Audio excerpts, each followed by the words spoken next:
नमस्कार दोस्तों, progressive classes में आपका स्वागत है। हम डिस्कस कर रहे थे घटना चक्र पॉइंटर पॉलिटी का, जिसका फर्स्ट पार्ट में हमने डिटेल एवं कंसेप्चुअल स्टडी कर लिया था।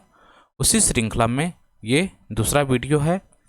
जिन लोगों ने फर्स्ट पार्ट को नहीं देखा है, इस वीडियो के डिस्क्रिप्शन में जाइए, आपको उस पार्ट का लिंक अवेलेबल मिलेगा, उसे आप अवश्य देखिए। आज ये हमारा दूसरा पार्ट है और जिसमें पहला चैप्टर है शासन प्रणाली का। तो शासन प्रणाली में जो पहला क्वेश्चन दिया हुआ है वो है राज्य का सबसे महत्वपूर्ण तत्व है। राज्य का सबसे महत्वपूर्ण तत्व है। तो देखिए, राज्य के लिए जो 4 अनिवार्य तत्व निर्धारित किए गए हैं उसमें है पहला क्षेत्रफल, दूसरा जनसंख्या, तीसरा सरकार या गवर्नमेंट और चौथा संप्रभुता। किसी भी स्टेट के लिए ये 4 चीज़ होनी ज़रूरी है। क्या क्या? जनसंख्या, क्षेत्रफल, सरकार और संप्रभुता। तो उसी में जो ऑप्शन रहा होगा उसमें ऑप्शन में संप्रभुता को आंसर माना गया। अब देखिए, ये संप्रभुता क्या होता है। संप्रभुता को यदि आप बोले तो ये आत्मनिर्णय के सिद्धांत पर आधारित एक संकल्पना है। इसको हम बोल सकते हैं कि हस्तक्षेप, मतलब इसमें इंटरफेरेंस, बाहरी हस्तक्षेप इसमें नहीं होता। यदि हमें अपने राष्ट्रपति चुनने, अपना शासक चुनना है तो हम चुनने के लिए स्वतंत्र हैं। कोई राष्ट्र हमें इसके लिए बाध्य नहीं कर सकता या कोई इम्पोज नहीं कर सकता कि आपको यही पद्धति अपनानी चाहिए। अर्थात डिसीजन मेकिंग हमारा खुद है और हम उसमें स्वतंत्र हैं।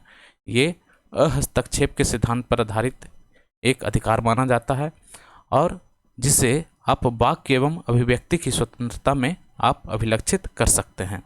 इसी में आपने पढ़ा होगा, थॉमस हॉब्स का नाम सुना होगा आपने। जब राजतंत्र था तो थॉमस हॉब्स के जो सिद्धांत थे संप्रभुता को लेकर, उन्होंने कहा था कि संप्रभुता जो है निरपेक्ष राजतंत्र का एक विशेष गुण है। एब्सोल्यूट जो किंगशिप होता है उसका एक विशेष गुण है ये सोवरेनिटी, जिसको हम बोलते हैं संप्रभुता। ठीक है, और इसमें केंद्रीय सत्ता होती है। जब राजतंत्र था तब वहाँ पे केंद्रीय सत्ता थी और इसी कारण क्या था कि शासक को केवल प्राकृतिक और दैविक कारणों जो होते हैं उनके हिसाब से विनियमित होना होता था। अर्थात शासक जो है दैविक या जो प्राकृतिक रीजन है उससे विनियमित होते थे। लेकिन लोकतंत्र, आप जानते हैं, रूसो का नाम आपने सुना होगा। रूसो ने कहा था कि संप्रभुता जो है राज्य का अस्तित्व बनाए रखने के लिए आवश्यक है, लेकिन उसकी जो वैधानिक शक्ति है वो जनता से प्राप्त होती है। यहाँ पे जनता से प्राप्त हो रही है। रूसो का यह स्टेटमेंट था कि जो शासन होता है, जो राज्य का अस्तित्व होता है, उसकी जो संप्रभुता होती है वो जनता में निहित होती है। आप जानते होंगे, मैंने पहले पार्ट में बताया था कि जो संप्रभुता है भारत में संप्रभुता किस में निहित है, तो वो जनता में निहित है। ठीक है, अर्थात जो थॉमस हॉब्स का कंसेप्ट था राजतंत्र तक ही ये सीमित रह गया और ये अब व्यवहारिक नहीं रहा। ठीक है, तो ये संप्रभुता हुआ। मुझे लगता है आप समझ गए होंगे कि संप्रभुता मतलब क्या हुआ और इसके क्या क्या गुण हैं, विशेष गुण हैं। ये 2 स्टेटमेंट से आप चाहें तो मेंस में भी इसका आप आंसर राइटिंग कर सकते हैं। अब देखिए, संप्रभुता को भी ना कई तरह से, मतलब कई तरह के होते हैं। एक बोला जाता है बाह्य संप्रभुता। ठीक है, अर्थात बाह्य हस्तक्षेप नहीं माना जाएगा। एक होता आंतरिक संप्रभुता, ऐसे बहुत सारे होते हैं। उसके बाद एक संसदीय संप्रभुता होता है। ठीक है, एक होता है राजनीतिक संप्रभुता। तो जनता जो है राजनीतिक संप्रभुता की प्रतीक है। हमारे यहाँ संसद है, तो संसद के माध्यम से जनता अपनी संप्रभुता को निर्धारित करती है। आंतरिक संप्रभुता में हम आंतरिक डिसीजन लेने के लिए स्वतंत्र हैं और बाह्य संप्रभुता भी हमारे अपने डिसीजन पे डिपेंड करते हैं। तो इस तरह की चीज़ें हैं संप्रभुता को लेकर के। ठीक है, अब आगे बढ़ते हैं। भारतीय संविधान में जिस प्रकार की शासन प्रणाली की व्यवस्था की गई है वह है संसदात्मक शासन व्यवस्था। फिर से पढ़ता हूँ क्वेश्चन को। भारतीय संविधान की विशेषता है, भारतीय संविधान में जिस प्रकार की शासन प्रणाली की व्यवस्था है वह है संसदात्मक शासन व्यवस्था। अब देखिए, संसदात्मक शासन व्यवस्था मतलब क्या हुआ। अर्थात जनता जो है शासन करती है, किसके माध्यम से, वो अपना प्रतिनिधि चुनती है और वो प्रतिनिधि जो होते हैं वो संसद में जाते हैं और वो विधायिका के प्रति उत्तरदायी होती है। विधायिका। आप जानते हैं जो मंत्रिपरिषद होता है, मंत्रिपरिषद लोकसभा के प्रति उत्तरदायी है। ये हमारा संसदात्मक व्यवस्था को प्रमाणित करता है, अर्थात कार्यपालिका के ऊपर विधायिका का नियंत्रण होता है। इसे आप बोल सकते हैं पार्लियामेंट्री सिस्टम। ठीक है, अब इसके भी कई गुण और दोष हैं। आप ये देख सकते हैं जैसे भारत में शासन जो व्यवस्था है संसदात्मक शासन व्यवस्था है। व्यवस्थापिका जो है कार्यपालिका पर नियंत्रण करती है, सहयोग और सामंजस्य भी करती है, अर्थात यहाँ सहयोग और सामंजस्य भी देखने को मिलेगा, क्योंकि जो ये लोकसभा है, लोकसभा में भी ये कौन लोग हैं जो जिसे हमने चुनकर भेजा है, जिसे जनता ने प्रतिनिधित्व प्रदान किया है, और वही कार्यपालिका का भी निर्माण करते हैं। लेकिन यहाँ पे एक चेक एंड बैलेंस भी देखने को मिलेगा। ठीक है, तो ये है जो कार्यपालिका के ऊपर विधायिका का नियंत्रण होता है, ये एक विशेष गुण है। आप ये कह सकते हैं इसका दूसरा गुण में संसदात्मक व्यवस्था का कि शासन व्यवस्था जो है वो जनता के प्रति उत्तरदायी होती है, अर्थात लोकसभा के माध्यम से जो कार्यपालिका होती है या मंत्रिपरिषद जो होता है लोकसभा के प्रति उत्तरदायी होता है, इसका मतलब जनता के प्रति उत्तरदायित्व होता है। तीसरा आप बोल सकते हैं कि जब पार्लियामेंट्री सिस्टम में जो शासन होता है, शासन व्यवस्था, वो निरंकुश नहीं हो पाता है। ये आप गुण में इसे ले सकते हैं, क्योंकि उस पर जनता का कंट्रोल होता है। उन्हें 5 साल के बाद फिर से, जैसे भारत में 5 साल के बाद फिर से उन्हें जनता के पास आना पड़ेगा शासन व्यवस्था चलाने के लिए। ठीक है, तो इस तरह से है आप इसके कुछ पॉजिटिव पॉइंट्स को ले सकते हैं। इसके कुछ निगेटिव पॉइंट भी हैं, जैसे शक्ति विभाजन के सिद्धांत का यहाँ पे विरोध देखने को मिलेगा, अर्थात जो लोकसभा में है वही विधायिका में भी शामिल है और वही कार्यपालिका में भी शामिल है। तो ऐसी सारी चीज़ें थोड़ा सा यहाँ पे देखने को मिलता है। यहाँ पे दलीय तानाशाही आपको देखने को मिल सकता है।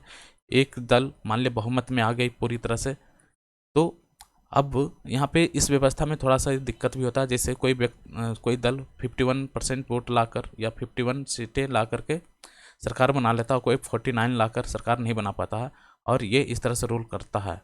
ठीक है, तो इसमें भी कई सारी चीज़ें हैं जो देखने को मिलती है। बहुदलीय शासन व्यवस्था अब कभी कभी आ जाता है, तो उसमें क्या है कि सरकार को सामंजस्य बनाने में काफ़ी कठिनाई होती है।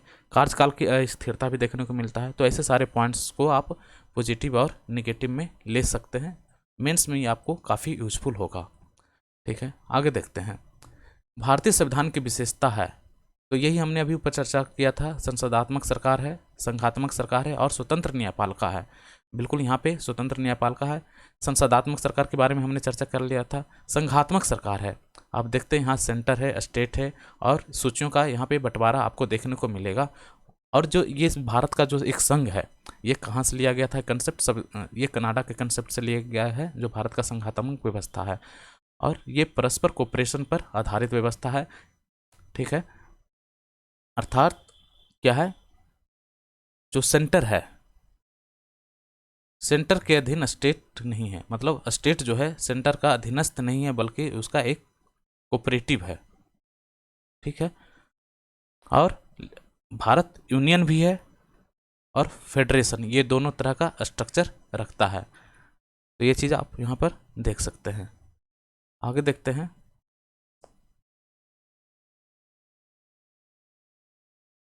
अर्थात जो संघात्मक व्यवस्था है, आप देखते होंगे यहाँ पे बोला जाता है सहयोगी संघवाद। आपने नाम सुना होगा सहयोगी संघवाद का, सहकारी संघवाद का भी नाम आपने सुना होगा। ठीक है, तो ऐसे सारे कंसेप्ट हमारे संघात्मक व्यवस्था में शामिल हैं। आगे देखते हैं क्वेश्चन क्या है।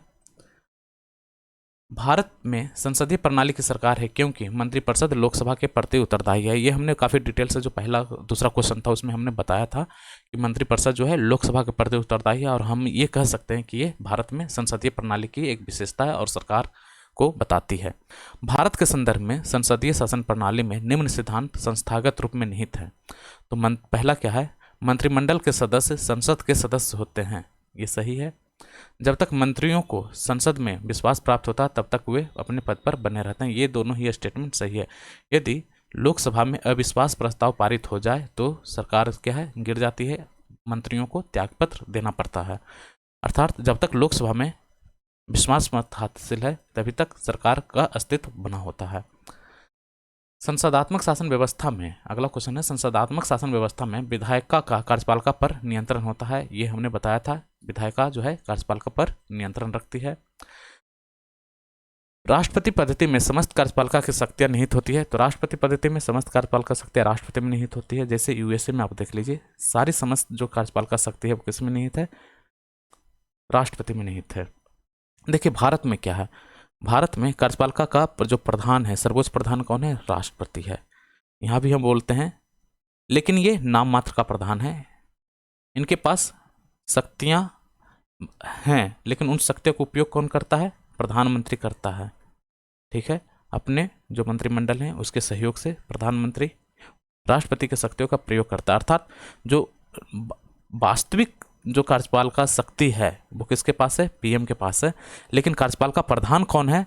कार्यपालिका प्रधान राष्ट्रपति है, और राष्ट्रपति के नाम से प्रधानमंत्री उनकी शक्तियों का उपयोग करता है, क्योंकि यहाँ पर संसदात्मक व्यवस्था है और लोकतांत्रिक गणराज है। तो लोकतांत्रिक गणराज होने के कारण यहाँ राष्ट्रपति का चुनाव होता है, राष्ट्रपति का एक महत्व है, और लोकतंत्र के माध्यम से प्रधानमंत्री उनकी शक्तियों का उपयोग करते हैं। ठीक है, अप्रत्यक्ष रूप से राष्ट्रपति का चुनाव होता है। ठीक है, प्रत्यक्ष रूप से आप देख सकते हैं। तो ये सारी व्यवस्था जो है हमारी संसदात्मक व्यवस्था का प्रमाण है। आगे देखते हैं, भारत में राजनीतिक व्यवस्था के मूलभूत लक्षण हैं। तो भारत में राजनीतिक व्यवस्था के मूलभूत लक्षण क्या है? यह एक लोकतांत्रिक गणराज्य है, गणतंत्र है। हमने बताया था हम राष्ट्रपति को चुनते हैं। ठीक है, तो ये लोकतांत्रिक गणराज्य है। इसमें संसदात्मक व्यवस्था की सरकार है, बिल्कुल है। यहाँ पे प्रधानमंत्री है, मंत्रिपरिषद है जो लोकसभा के प्रति उत्तरदायी है। सर्वोच्च सत्ता भारत की जनता में निहित है। हमने पहले ही बताया था, जो संप्रभुता है किसमें निहित है? जनता में निहित है। आपसे क्वेश्चन पूछा जाए कि संप्रभुता किसमें निहित है, ऑप्शन दिया जाए, संविधान में, दूसरा सरकार में, तीसरा जनता में, चौथा लोकसभा मान लिया। ठीक है, या संसद, यहाँ पे हम लेते हैं चौथा में संसद। तो संप्रभुता किस में निहित होगी भारत में? तो भारत में संप्रभुता जनता में निहित है, ना कि संसद में निहित है या राष्ट्रपति में निहित है। ठीक है, आगे देखते हैं। सही कथन है, भारत एक लोकतांत्रिक व्यवस्था है, बिल्कुल ये सही है। प्रभुता संपन्न राज्य है, ये भी सही है, हमने पहले ही बताया था। संप्रभु राष्ट्र है भारत। भारत में लोकतांत्रिक समाज है, डेमोक्रेसी है यहाँ पे, ये भी सही है। भारत एक कल्याणकारी राज्य है, ये भी सही है। देखिए कल्याणकारी राज्य की जो अवधारणा है आपको नीति निर्देशन तत्व में मिल जाएगा। जैसे आर्टिकल 38 देखिए, 38 में आपको लोक कल्याणकारी लक्ष्य को निर्धारित किया गया है।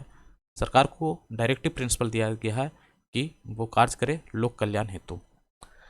ठीक है, अगला देखते हैं, भारतीय राजतंत्र की विशेषता है। तो एक संविधान संगत सरकार, भारतीय राजतंत्र शब्द यहाँ पे लिखा गया है।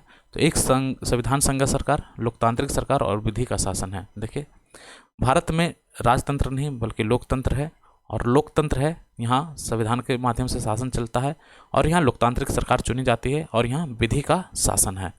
ठीक है, कल्याण का, अब देखिए विधि का शासन जो आया है इसको भी आप दो रूप में देखते हैं, विधि की स्थापित प्रक्रिया एक होता है और विधि की सम्यक प्रक्रिया।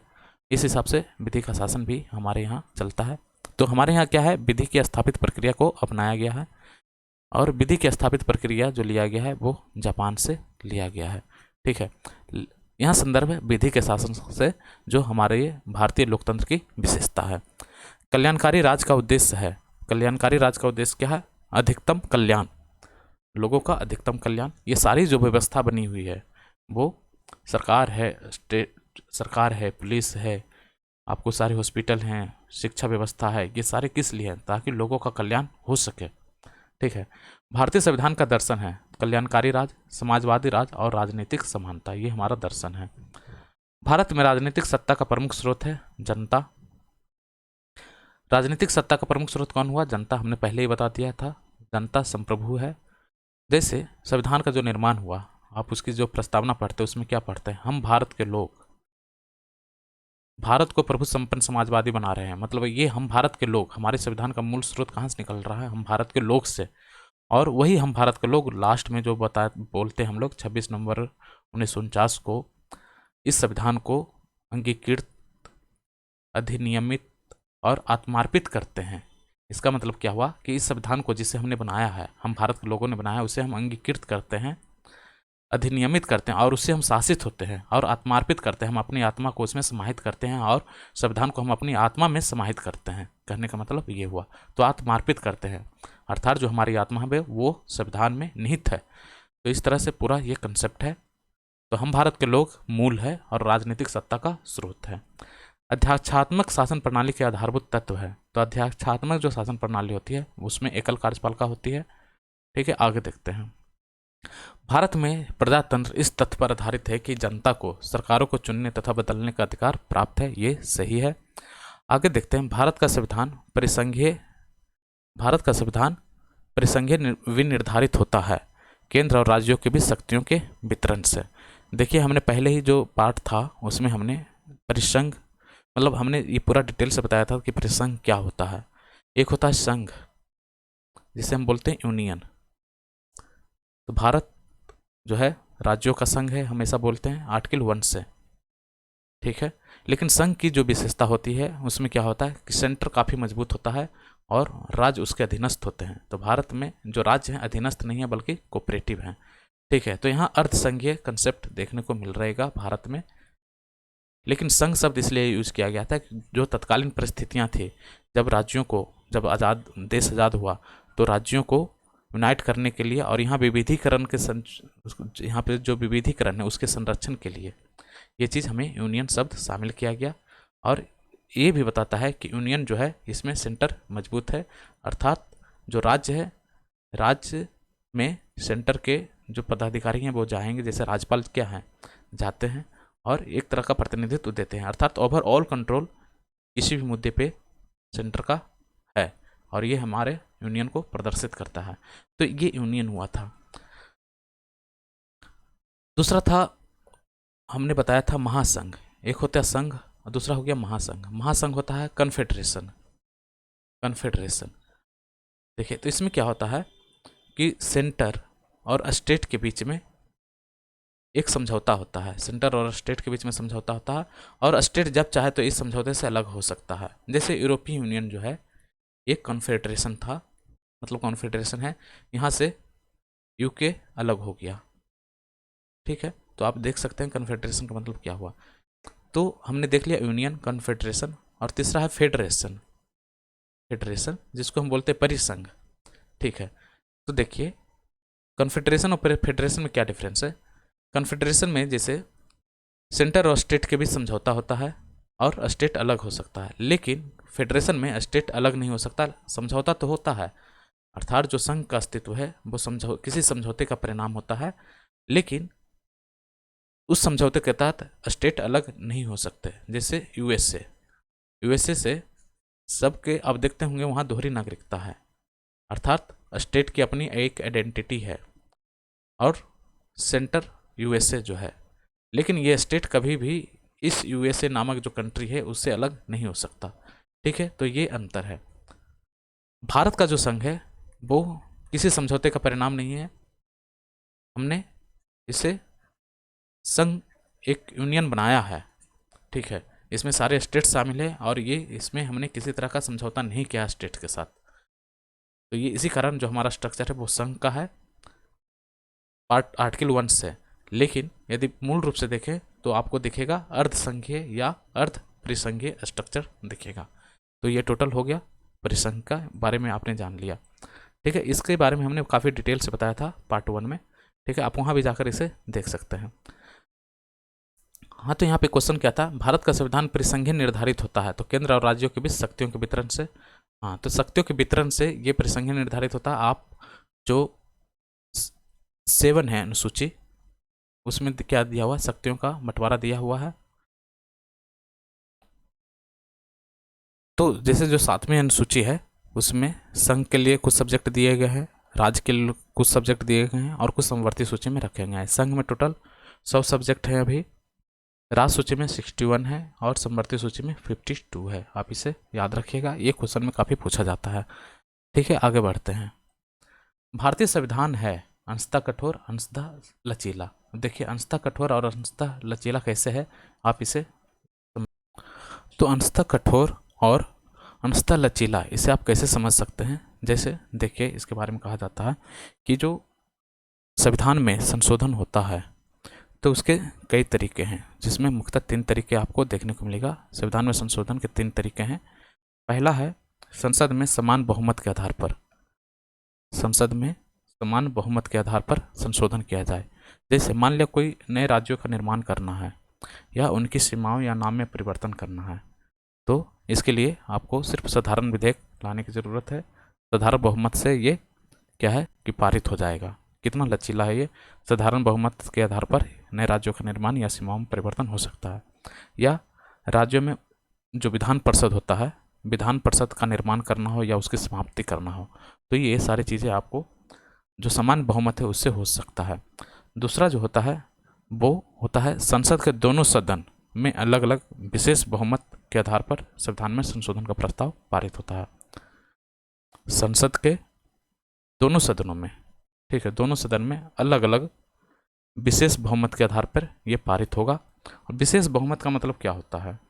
विशेष बहुमत में होता है कि सदन के कुल जो संख्या है, सदन की कुल जो संख्या है, संख्या का साधारण बहुमत तथा उपस्थित जो जितने लोग उपस्थित हैं वहाँ पे, और मतदान में जितने लोग भाग लिए, उपस्थित और मतदान में भाग लेने वाले सदस्यों का टू थर्ड अर्थात 60% जब वोटिंग होगा तो उसे हम बोलेंगे विशेष बहुमत। अब देखिए ये तो यहाँ पर 2/3 की बात की गई है, ठीक है। तो 2/3 ये भी आप कह सकते हैं अंशतः लचीला और कठोर का स्थिति यहाँ पे है। 2/3 में से पारित करना उपस्थित और वो जो वहाँ पर है मतदान करने वाले में से।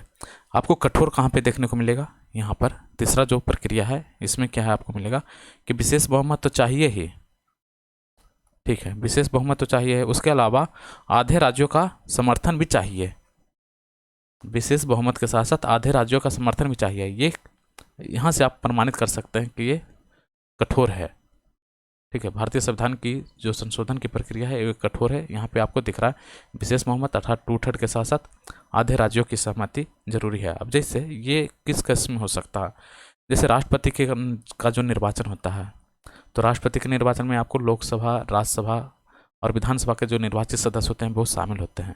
अब देखिए मान लिया निर्वाचन की प्रक्रिया में हम कोई परिवर्तन करना चाहते हैं, तो इसमें तो विधानसभा के लोग भी शामिल हो रहे थे, तो उन्हें भी बताना पड़ेगा, उनसे अनुमति लेना पड़ेगा। मतलब हाफ जो स्टेट है उनको उनसे कम से कम इसके बारे में हमें सहमति मिलनी चाहिए, तब हम इस प्रक्रिया को पारित कर पाएंगे, ठीक है। या केंद्र और राज्यों के बीच जो संबंध होते हैं उसको निर्धारित करने में आपको इस तरह का जो विशेष बहुमत और आधे राज्यों का समर्थन की आवश्यकता होती है। तो इस तरह से हम कह सकते हैं जो भारतीय संविधान है ये अंशतः कठोर भी है और अंशतः लचीला है। लचीला है, आप देख रहे हैं कि साधारण विधेयक मतलब साधारण बहुमत से आप स्टेट्स के नाम और सीमा में परिवर्तन कर दे रहे हैं, लेकिन यदि राष्ट्रपति के निर्वाचन की प्रक्रिया को आपको चेंज करना है तब आपको विशेष बहुमत के साथ साथ आधे राज्यों का समर्थन जरूरी होता है, ठीक है। तो इस तरह से ये प्रमाणित हो गया। आगे बढ़ते हैं। भारत की संसदीय शासन प्रणाली एवं ब्रिटेन की संसदीय प्रणाली में अंतर क्या है? तो न्यायिक समीक्षा का है, ठीक है। हमारे यहाँ जुडिशियल रिव्यू है, ब्रिटेन में आपको संसद मजबूत दिखेगा। जुडिशियल रिव्यू मतलब जुडिशरी उतना स्ट्रॉन्ग वहाँ पर नहीं है, लेकिन हमारे यहाँ समान रूप से जुडिशरी भी स्ट्रॉन्ग है और यहाँ कार्यपालिका एवं न्यायपालिका के बीच स्पष्ट शक्तियों का वितरण किया हुआ और उनका विभाजन है आर्टिकल 50 के तहत, ठीक है। उसी तरह से कार्यपालिका और विधायिका का भी अंतर है। यहाँ पे जो विधायिका है कार्यपालिका पर नियंत्रण रखती है और उसके साथ सामंजस्य स्थापित करती है, ठीक है। तो न्यायिक समीक्षा जो है ब्रिटिश संसदीय प्रणाली में आपको उतना स्ट्रॉन्ग नहीं दिखेगा। कथन और कारण देखते हैं। भारत के संविधान में कथन दिया हुआ है कि भारत के संविधान में एक संघीय प्रणाली का प्रावधान है। ये सही है, भारत का संविधान एक संघीय प्रणाली है। कारण क्या है कि उसने एक बहुत शक्तिशाली केंद्र की रचना की है।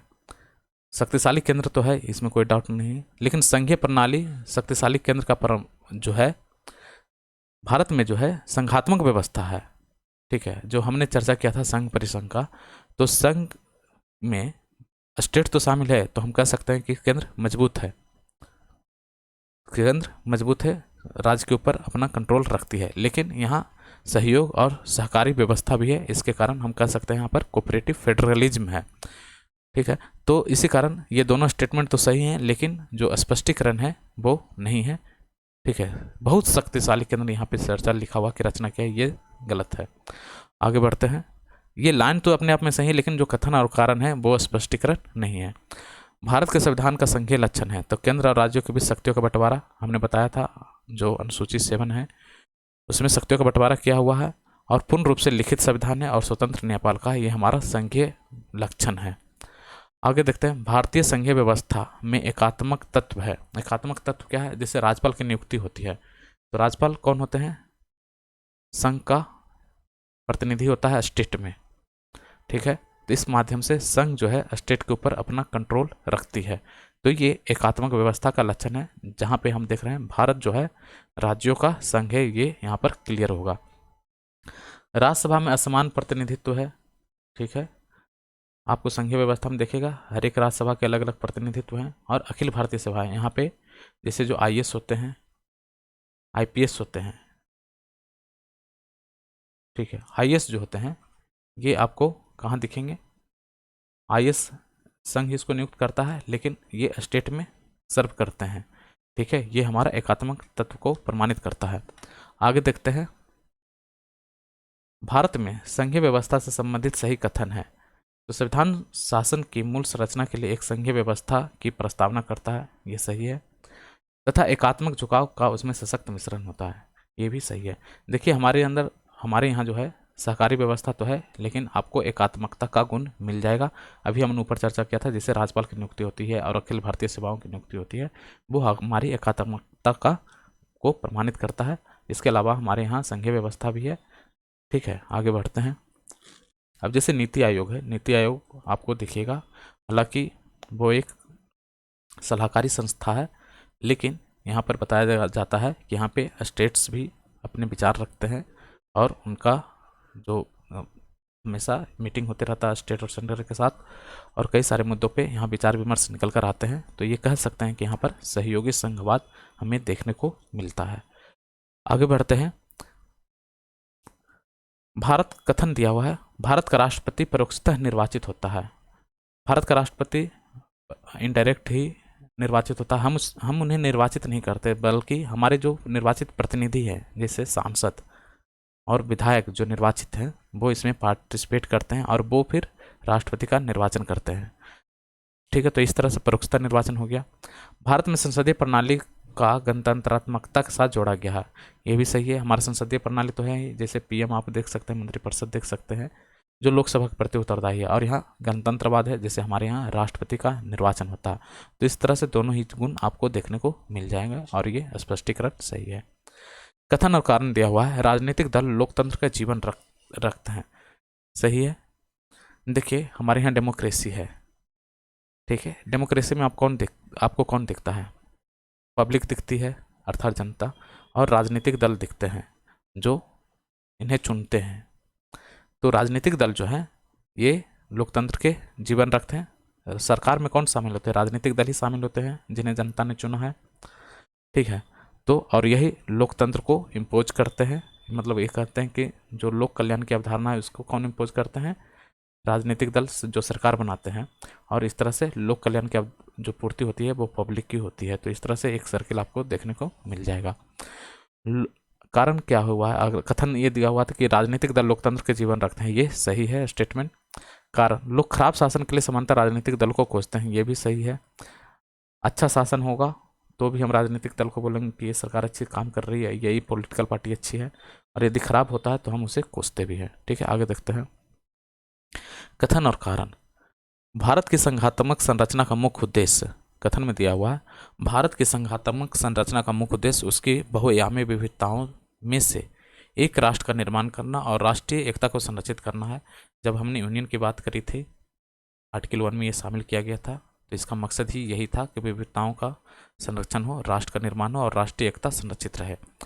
विविधताओं कारण क्या? विविधताओं के समंजन से एक सशक्त न कि कमजोर भारतीय राष्ट्रीयता का निर्माण हुआ है, ये सही है और सही व्याख्या कर रहा है। आगे बढ़ते हैं।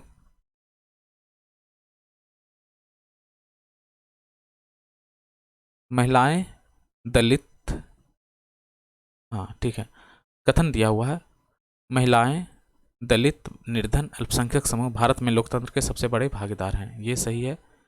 आप यहाँ पर गांधी जी का स्टेटमेंट को याद कर सकते हैं। गांधी जी बोले थे कि जो शासन व्यवस्था होता है, शासन व्यवस्था का लक्ष्य होना चाहिए अंतिम व्यक्ति का कल्याण। और अंतिम व्यक्ति आपको कौन दिखेगा? जो समाज के सबसे पिछड़े लोग हैं। अब पिछड़े लोग कौन होंगे? आपसे यदि पूछा जाए कि समाज के सबसे पिछड़े लोग कौन हैं, अभी हमारे जो राष्ट्रपति हैं द्रौपदी मुर्मू हैं, जो एक महिला हैं और एसटी समुदाय से आई हैं। ठीक है। अब देखिए, जो मैंने अभी क्वेश्चन पूछा था कि समाज के या राष्ट्र के सबसे पिछड़े लोग कौन हैं। मान लिया मैं, अब देखिए यहाँ पे जो जाति है, जाति के आधार पर यहाँ पर गरीबी का भी निर्धारण होता है। आप उसको आइडेंटिफाई कर सकते हैं। इस जाति समूह के लोग ज़्यादा गरीब हैं और इस जाति समूह के लोग की स्थिति अच्छी है।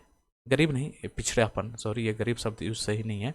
इस जाति के लोग कम पिछड़े हैं या इस जाति के लोग अधिक, मतलब पिछड़ों की श्रेणी में नहीं आते हैं। इस तरह से आप जातियों के आधार पर निर्धारण करते हैं। तो ये एक आधार बनाया गया। अब जैसे मान लिया एक जनरल कैटेगरी है।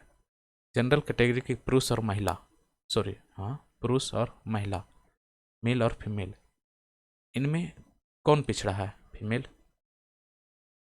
जो सामाजिक आर्थिक स्थिति है इनकी खराब है, फीमेल की। जनरल जो महिला हैं, मान लो ओबीसी में आते हैं तो यहाँ पे भी आपको फीमेल दिखेंगे। अब जनरल और ओबीसी में आपको कौन पिछड़ा दिखेगा? ओबीसी। अर्थात यहाँ के मेल के रिस्पेक्ट में, यहाँ के जो फीमेल है, जनरल के फीमेल, उसके रिस्पेक्ट में ओबीसी के फीमेल ज़्यादा कमज़ोर है। उसी तरह से मान लिया एससी एसटी में भी आते हैं तो एससी जो है ओबीसी से भी, यहाँ की जो महिलाएं उससे भी ज़्यादा कमज़ोर हैं। पुरुष तो फिर भी मजबूत है, महिलाएं उससे भी कमज़ोर हैं। एसटी में आते हैं तो एसटी जो है एससी की महिलाओं से भी सबसे कमज़ोर है। तो आपको एक तरह से दिखेगा कि समाज का जो सबसे पिछड़ा व्यक्ति है वो एसटी महिला दिखेगा आपको। ठीक है। एसटी महिला का राष्ट्रपति बनना हमारे लिए लोकतंत्र में गर्व की बात है। लोकतंत्र में गर्व की बात है। और यहीं पे कहा जा रहा है कि लोकतंत्र के सबसे बड़े भागीदार कौन है? तो महिलाएं। आप देख रहे होंगे चाहे जनरल की महिलाएं हैं, वो अपने पुरुष जो हैं जनरल हैं उनसे वो कमज़ोर हैं। दलित महिला, निर्धन और अल्पसंख्यक समूह भारत में सबसे बड़े भागीदार हैं या दावेदार हैं। ठीक है, आगे देखते हैं। कारण क्या है? भारत में लोकतंत्र अधिक आत्मसम्मान की कामना का वाहक बनकर उभरा है। ये स्टेटमेंट सही है। आगे बढ़ते हैं। भारतीय समाज के वृहद होने का कारण क्या है? यह संघ और राज्य सरकार को संविधान है। सही है। हमारा जो लिखित संविधान है, हमारा संविधान काफ़ी बृहद है और लिखित है। इसके कारण है कि इसमें सारे तथ्यों को शामिल किया गया है और जो भी चीज़ें हो सकती थी भविष्य में, हमारे जो संविधान निर्माता थे उन्होंने उस पर विचार किया और उन सारे प्रोज एंड कॉन्स को इसमें शामिल किया। और यहाँ पर आपको संघ और राज्य के लिए अलग अलग प्रावधान देखने को मिल जाएंगे। ठीक है, अगला क्वेश्चन देखते हैं। कारण, कथन और कारण दिया हुआ है। भारतीय संविधान अर्थसंघात्मक है। हमने बताया था अर्थसंघात्मक है। भारतीय संविधान ना तो संघात्मक है ना ही एकात्मक है, ये भी हमने बता दिया था और इस तरह से सही व्याख्या करता है। भारतीय संघवाद को सहकारी संघवाद भी कहा गया। ये जी ऑस्टिन ने कहा था। भारतीय संघवाद को सहकारी संघवाद किसने कहा था? जी ऑस्टिन ने। भारत अर्थसंघात्मक राज्य है, यह कहा था केसी वियर ने। देखिए वियर जब आप लिख रहे हैं तो ये भी आधा ही है, तो ऐसे याद कर लीजिए। अर्धसंघात्मक बोला था वियर ने। भारत अर्थसंघात्मक राज्य किसने बोला था? केसी वियर ने। और सहकारी संघवाद, संघवाद जो है हमारी आत्मा में शामिल है, तो ये बोला था ऑस्टिन ने। मतलब इस तरह से याद कीजिए, सहकारी संघवाद हमारी आत्मा का विषय है ये, और ये बोला था ऑस्टिन ने। मतलब इस तरह से याद कर लीजिए, भारत का जो संघवाद है वो सहकारी संघवाद है, ये बोला था ऑस्टिन ने। और अर्थसंघात्मक बोला था केसी व्यूअर ने, क्योंकि इनके नाम में ही आधा है। भारतीय संविधान अधिक कठोर तथा अधिक लचीला के मध्य एक, फिर वही अर्थसंघात्मक वाला रूप आ गया, अधिक कठोर और अधिक लचीला के मध्य एक संतुलन स्थापित करता है, जिसे हमने देखा था, यहाँ पे पढ़ा था, अंशतः कठोर अंशतः लचीला। दूसरी चीज को केसी व्यूअर यहाँ पर बोल रहे हैं। ठीक है, भारत को संघात्मकता के तंग ढांचे में नहीं ढाला गया, यह कथन है बी आर अम्बेडकर का। देखिए संघात्मकता के तंग ढांचे में नहीं डाला गया। अब देखिए जो एब्सोल्यूट संघ होता है जिसे हम बोलते हैं यूनियन, हमने बताया था एब्सोल्यूट संघ, उसमें क्या है, स्टेट्स के पास पावर नहीं होता, सारा जो पावर है वो कौन डोमिनेट करता है? सेंटर डोमिनेट करता है। तो भारत में ऐसा नहीं है, यहाँ पे दोनों को पावर दिए गए हैं और उनका पावर का डिस्ट्रीब्यूशन किया गया है। तो वो जो एब्सोल्यूट यूनियन की बात कही गई थी उसे अम्बेडकर साहब ने बोला ये नैरो यूनियन हुआ या नैरो मानसिकता का यूनियन हुआ। और भारत में ये नहीं है। हमने क्या है कि अपने जो संविधान है, संविधान की संघात्मकता है, उसे हमने तंग ढांचे में नहीं डाला बल्कि उसे व्यापक और विस्तृत बनाया है। ठीक है, आगे बढ़ते हैं। भारतीय राजनीतिक पद्धति के बारे में सही है। भारत धर्मनिरपेक्ष राज्य है, ये सही है। संसदीय पद्धति की सरकार है, ये भी सही है। और संघीय नीति लागू होता है, ये भी सही है। हमने धर्मनिरपेक्ष और पंथ निरपेक्ष ये जो सारी चीज़ें हैं इसके बारे में हमने बहुत डिटेल से पहला जो वीडियो था उसमें हमने बताया है, आप उसे जाकर देख सकते हैं कि भारत में धर्मनिरपेक्षता का मतलब क्या हुआ।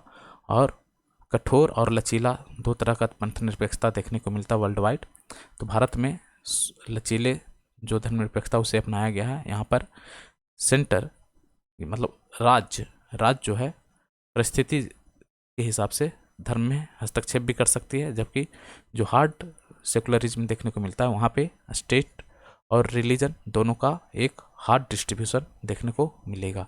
अर्थात स्टेट जो है किसी भी रूप में धर्म के मामले में हस्तक्षेप नहीं कर सकता। ठीक है, ये हमने पूरी डिटेल से बताया था, आप वहाँ पर जाकर देख सकते हैं।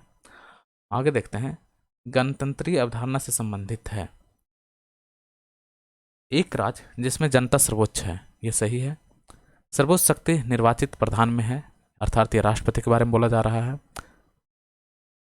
एक ऐसी सरकार जो जनता द्वारा निर्वाचित प्रतिनिधित्व होता है। ठीक है, हमारा प्रतिनिधित्व होता है वहाँ पे संसद में, और वही जो हमारे प्रतिनिधि हैं वो हमारे राष्ट्रपति अर्थात सर्वोच्च शक्ति का निर्वाचन करते हैं। तो ये हमारे गणतंत्रीय अवधारणा को से संबंधित है। आगे देखते हैं, संवैधानिक सरकार वह है जो व्यक्ति की स्वतंत्रता के हित में राज्य की सत्ता पर प्रभावकारी प्रतिबंध लगाता है। ये सही है। संवैधानिक सरकार क्या करती है, व्यक्ति की स्वतंत्रता के हित में राज्य की सत्ता पर प्रभावकारी, यहाँ पर राज्य जो है निरंकुश नहीं हो सकता, डोमिनेटिंग नहीं हो सकता। व्यक्ति की जो गरिमा है और उसकी स्वतंत्रता है उसकी संरक्षक होती है राज्य, संवैधानिक गवर्नमेंट जो होती है। आप चाइना में देखें तो वहाँ पे संवैधानिक गवर्नमेंट नहीं है, वहाँ पर व्यक्ति की जो स्वतंत्रता है वहाँ स्टेट जब चाहे उसको रेगुलेट कर सकती है और अपने हिसाब से करती भी है। ठीक है, आगे देखते हैं। राष्ट्रीय प्रतीक के बारे में बताया गया है। भारत का राष्ट्रीय पशु कौन है, तो बाघ है। भारत का राष्ट्रीय पुष्प कौन है, कमल। भारत का राष्ट्रीय पंछी है मोर। भारत का राष्ट्रीय ध्वज में प्रतीक है जो ध्वज, राष्ट्रीय ध्वज में जो चक्र है, चक्र किसका प्रतीक है, न्याय का। भारत के राष्ट्रीय ध्वज में तिल्ली कितनी है, 24 है। और कितना समय लगता है गायन में, 52 सेकंड लगता है। आगे बढ़ते हैं, संघ और राज्य क्षेत्र के बारे में देखते हैं। भारतीय संसद को नया राज्य बनाने का अधिकार है। आर्टिकल 3 के तहत हमने बताया था, आर्टिकल 3 के तहत जो संसद है वो नया राज्य का निर्माण कर सकती है, सीमाओं में उसका परिवर्तन कर सकती है। और आर्टिकल 2 के तहत नए राज्यों को प्रवेश कर सकती है, नए राज्यों का प्रवेश दिला सकते हैं। मान लीजिए दूसरे कंट्री से किसी समझौते के माध्यम से या किसी तरह अधिग्रहण से यदि उस स्टेट को हम अपने यूनियन ऑफ, जो हमारा इंडिया है, यूनियन ऑफ स्टेट्स में शामिल करते हैं, तो वो आर्टिकल 2 को संशोधित करना पड़ेगा। तो 3 और 2 के बारे में क्वेश्चन पूछा गया है कि यदि नए नाम और सीमा, नए स्टेट बनाना हो तो आर्टिकल 3 में संशोधन होगा, नए राज्य को शामिल करना हो तो आर्टिकल 2 को संशोधित करना पड़ेगा। और ओवरऑल आपको जो अनुसूची है, अनुसूची 1 को संशोधित करना पड़ेगा, क्योंकि ये जो सूची होगा, आप जैसे मान लिया नए स्टेट आएंगे या उनके नाम में परिवर्तन होंगे, तो अनुसूची में जो है सूची दिया हुआ स्टेट्स का, तो उसमें नाम में तो परिवर्तन यहाँ पे संशोधन करना पड़ेगा ना। तो इस तरह से यदि अनुसूची पूरे पूछे तो अनुसूची 1, सीमा नाम में परिवर्तन करें, नए स्टेट बनाए तो 3, और बाह्य राज्य या नए राज्य का निर्माण मतलब वो यदि किसी बाह्य जो राज्य है उसको शामिल करे भारत संघ में तो आर्टिकल 2। ठीक है, तो नए राज्य का गठन निहित होता है संसद में, संसद नए राज्यों का गठन करती है। भारत के संविधान के अंतर्गत राज्यों की सीमाओं को परिवर्तित करने की शक्ति किसको मिला है, संसद को मिला हुआ है। आगे देखते हैं, एक राज्य को संघ में सम्मिलित करने अथवा नए राज्य की संसद की स्थापना करने की कार्यपालिका शक्ति प्राप्त है किसको, संसद को। संसद ये कार्य कर सकती है कि नाम और सीमाओं में परिवर्तन कर सकती है, नए राज्यों का निर्माण कर सकती है, कौन, संसद कर सकती है। भारत के प्रथम अनुच्छेद के अनुसार भारत है यूनियन है, राज्यों का संघ है। नए राज्यों के निर्माण के बारे में सही है। तो संसद विधि द्वारा एक नए राज्य का निर्माण कर सकते हैं, ये सही है। इस प्रकार की विधि में संविधान की पहली अनुसूची, ये हमने बताया था कि पहली अनुसूची और चौथी अनुसूची में संशोधन का प्रावधान होगा। ठीक है, तो देखिए इसमें आपको पहली अनुसूची तो समझ में आ रहा होगा कि पहली अनुसूची में संशोधन करना पड़ेगा, लेकिन चौथी अनुसूची क्यों लिखा है? चौथी अनुसूची में क्या लिखा हुआ है आप जानते होंगे। इसमें क्या है कि राज्यों के जो राज्यसभा में प्रतिनिधित्व तो होता है उसके बारे में यहाँ पे लिखा हुआ है। तो नए राज्य का निर्माण होगा तो उनका राज्यसभा का प्रतिनिधित्व में भी परिवर्तन होगा, तो चौथी अनुसूची को भी संशोधन करना पड़ेगा। ठीक है, आगे बढ़ते हैं। इसमें क्या है, नए राज्य के निर्माण के बारे में सही था, तो पहला अनुसूची को संशोधित करना पड़ेगा, चौथा को भी करना पड़ेगा। इस प्रयोजन के लिए विधेयक संसद में तब तक पुनः स्थापित नहीं किया जा सकता जब तक कि इसे राज्य के विधानमंडल को निर्दिष्ट नहीं कर दिया गया है जिसके क्षेत्र में, सीमाओं या नाम में इसका प्रभाव पड़ना है। देखिए, संसद चाहे तो नाम और सीमाओं में परिवर्तन कर सकती है, लेकिन एक प्रावधान है कि ये बेहतर होगा कि स्टेट जो है उसके लिए अपने विधानमंडल में उसे पारित करे उस चीज़ को, तो ये सेंटर के लिए अच्छा होता और ये कोऑपरेटिव फेडरलिज्म को दिखाता है। ठीक है, हालांकि संसद जो चाहे वो उसके नाम और सीमाओं में परिवर्तन कर सकती है बिना उससे पूछे हुए, स्टेट से पूछे हुए भी। लेकिन अच्छा ये होगा, कोऑपरेटिव फेडरलिज्म जो है, संघात्मक व्यवस्था जो है, उसके माध्यम से जो सेंटर और स्टेट के जो रिलेशन है वो बने रहने चाहिए, और इस आधार पर ये कहा गया कि विधानमंडल जो है उसको पारित करे। ठीक है, आगे देखते हैं। भारत में एक नया राज्य सृजित करने वाले विधेयक को पारित होना अनिवार्य है संसद में साधारण बहुमत द्वारा। हमने बताया था संशोधन की 3 प्रक्रियाओं के बारे में हमने चर्चा किया था, तो वहाँ पे नए राज्यों का जो निर्माण हो रहा था वो साधारण बहुमत द्वारा हो रहा था। भारत में संघ राज्यों का प्रशासन होता है राष्ट्रपति द्वारा। भारत में संघ राज्य का जो प्रशासन होता है वो किसके द्वारा होता है? राष्ट्रपति द्वारा। जैसे जो केंद्र शासित प्रदेश होते हैं उसको राष्ट्रपति द्वारा प्रशासित होते हैं। ठीक है, उपराज्यपाल या प्रशासक भेजे जाते हैं। कथन दिया हुआ है, भारत संघ नहीं है, बिल्कुल गलत स्टेटमेंट है, भारत संघ है। किसी भी राज्य का क्षेत्र, सीमा, नाम उसकी सहमति बिना भी परिवर्तित करने की शक्ति संघीय संसद को प्राप्त है। ये हमने ऊपर अभी चर्चा किया। संसद चाहे तो राज्य की सहमति के बिना भी उसके नाम और सीमाओं में परिवर्तन कर सकती है, तो ये स्टेटमेंट सही है और कथन गलत है। आगे देखते हैं। नए राज्यों के निर्माण के लिए संवैधानिक उपबंध है, तो किसी राज्य का क्षेत्र बढ़ाकर, किसी राज्य के क्षेत्र को घटाकर, या किसी राज्य, यही हो सकता है। जैसे आंध्र प्रदेश था, आंध्र प्रदेश से तेलंगाना बना, तो तेलंगाना बना तो एक राज्य का क्षेत्र तो घटा और नए राज्य का निर्माण हुआ, उसके नाम में परिवर्तन हुआ। तो इस तरह यही चीज़ें यहाँ पे लिखी हुई है। ठीक है, आगे बढ़ते हैं। सही कथन है, तो संविधान में यूनियन ऑफ स्टेट्स तथा प्रयुक्त हुआ, ये सही है, क्योंकि भारतीय राज्यों को अतंग अलग होने का अधिकार नहीं है। ठीक है, यूनियन ऑफ स्टेट्स है, हमने पहले ही बताया था, यूनियन है और ये किसी समझौते का परिणाम नहीं है। जब समझौता है ही नहीं तो स्टेट अलग कैसे हो सकता है? ठीक है, तो भारत संघ जो है यूनियन ऑफ स्टेट्स है और स्टेट्स को अलग होने का अधिकार नहीं है। इसके धर आयोग ने राज्यों के पुनर्गठन हेतु भाषा के आधार की अपेक्षा प्रशासनिक सुविधा को वरीयता दी थी। देखिए, इसके धर आयोग बना था और उन्होंने भाषा के आधार पर जो राज्यों की मांग हो रही थी उसको डिनाई किया और बोला कि नहीं, एडमिनिस्ट्रेटिव आधार पर ही राज्यों का निर्माण किया जाना चाहिए। पंडित नेहरू, पटेल और पटाभी सितार मियाँ की अध्यक्षता में कांग्रेस पार्टी राज्यों के पुनर्गठन में भाषाई आधार के पक्ष में नहीं थे, ये भी सही है। जो जेबीपी कमेटी थी वो भी जो भाषा के आधार पर राज्यों की डिमांड हो रही थी उसके पक्ष में नहीं थी। हालांकि यहाँ पे एक ट्विस्ट होता है, 1953 में आंध्र प्रदेश में एक श्री रामिल्लू थे, वो अनशन करते हैं और अनशन के बाद उनकी मृत्यु हो जाती है। तब फिर ये चीज़ परिवर्तन होता है और भाषा के आधार पर गठित होने वाला पहला राज्य बनता है आंध्र प्रदेश। ठीक है, उसके बाद राज्य पुनर्गठन आयोग के बारे में भी चर्चा किया जाता है कि राज्य पुनर्गठन आयोग के अध्यक्ष कौन बने थे, तो फजल अली राज्य पुनर्गठन आयोग के अध्यक्ष बने थे। इसमें आपको हृदयनाथ कुंजुड़ू का नाम मिल जाएगा और दूसरा नाम मिलेगा सरदार के.एम. पनिकर का। ठीक है, तो ये सब क्वेश्चन में पूछा जाता है। राज्य पुनर्गठन आयोग के अध्यक्ष कौन बने थे, तो फजल अली और उसमें हृदयनाथ कुंजुड़ू और के.एम. पनिकर भी शामिल थे। तो ये हमने देख लिया, पर अगला देखते हैं इसमें क्वेश्चन क्या बनता है। हाँ, तो ये डिस्कशन हो गया कि जो कांग्रेस जेबीपी कमेटी थी वो भी भाषाई आधार के पक्ष में नहीं थी। लेकिन फिर आंध्र प्रदेश का गठन करना पड़ा भाषा के आधार पर। अब देखते हैं अगला क्वेश्चन क्या है। यदि भारतीय संघ में एक नए राज्य का सृजन किया जाना है तो संशोधन करना होगा अनुसूची 1 को। हमने बता दिया अनुसूची 1 को संशोधित करना पड़ेगा, क्योंकि यहाँ पे राज्यों की सूची दी गई है, तो नए राज्य का निर्माण हो रहा है तो उसमें संशोधन करना पड़ेगा। अगला देखते हैं, भारत में संघ शासित प्रदेश हैं।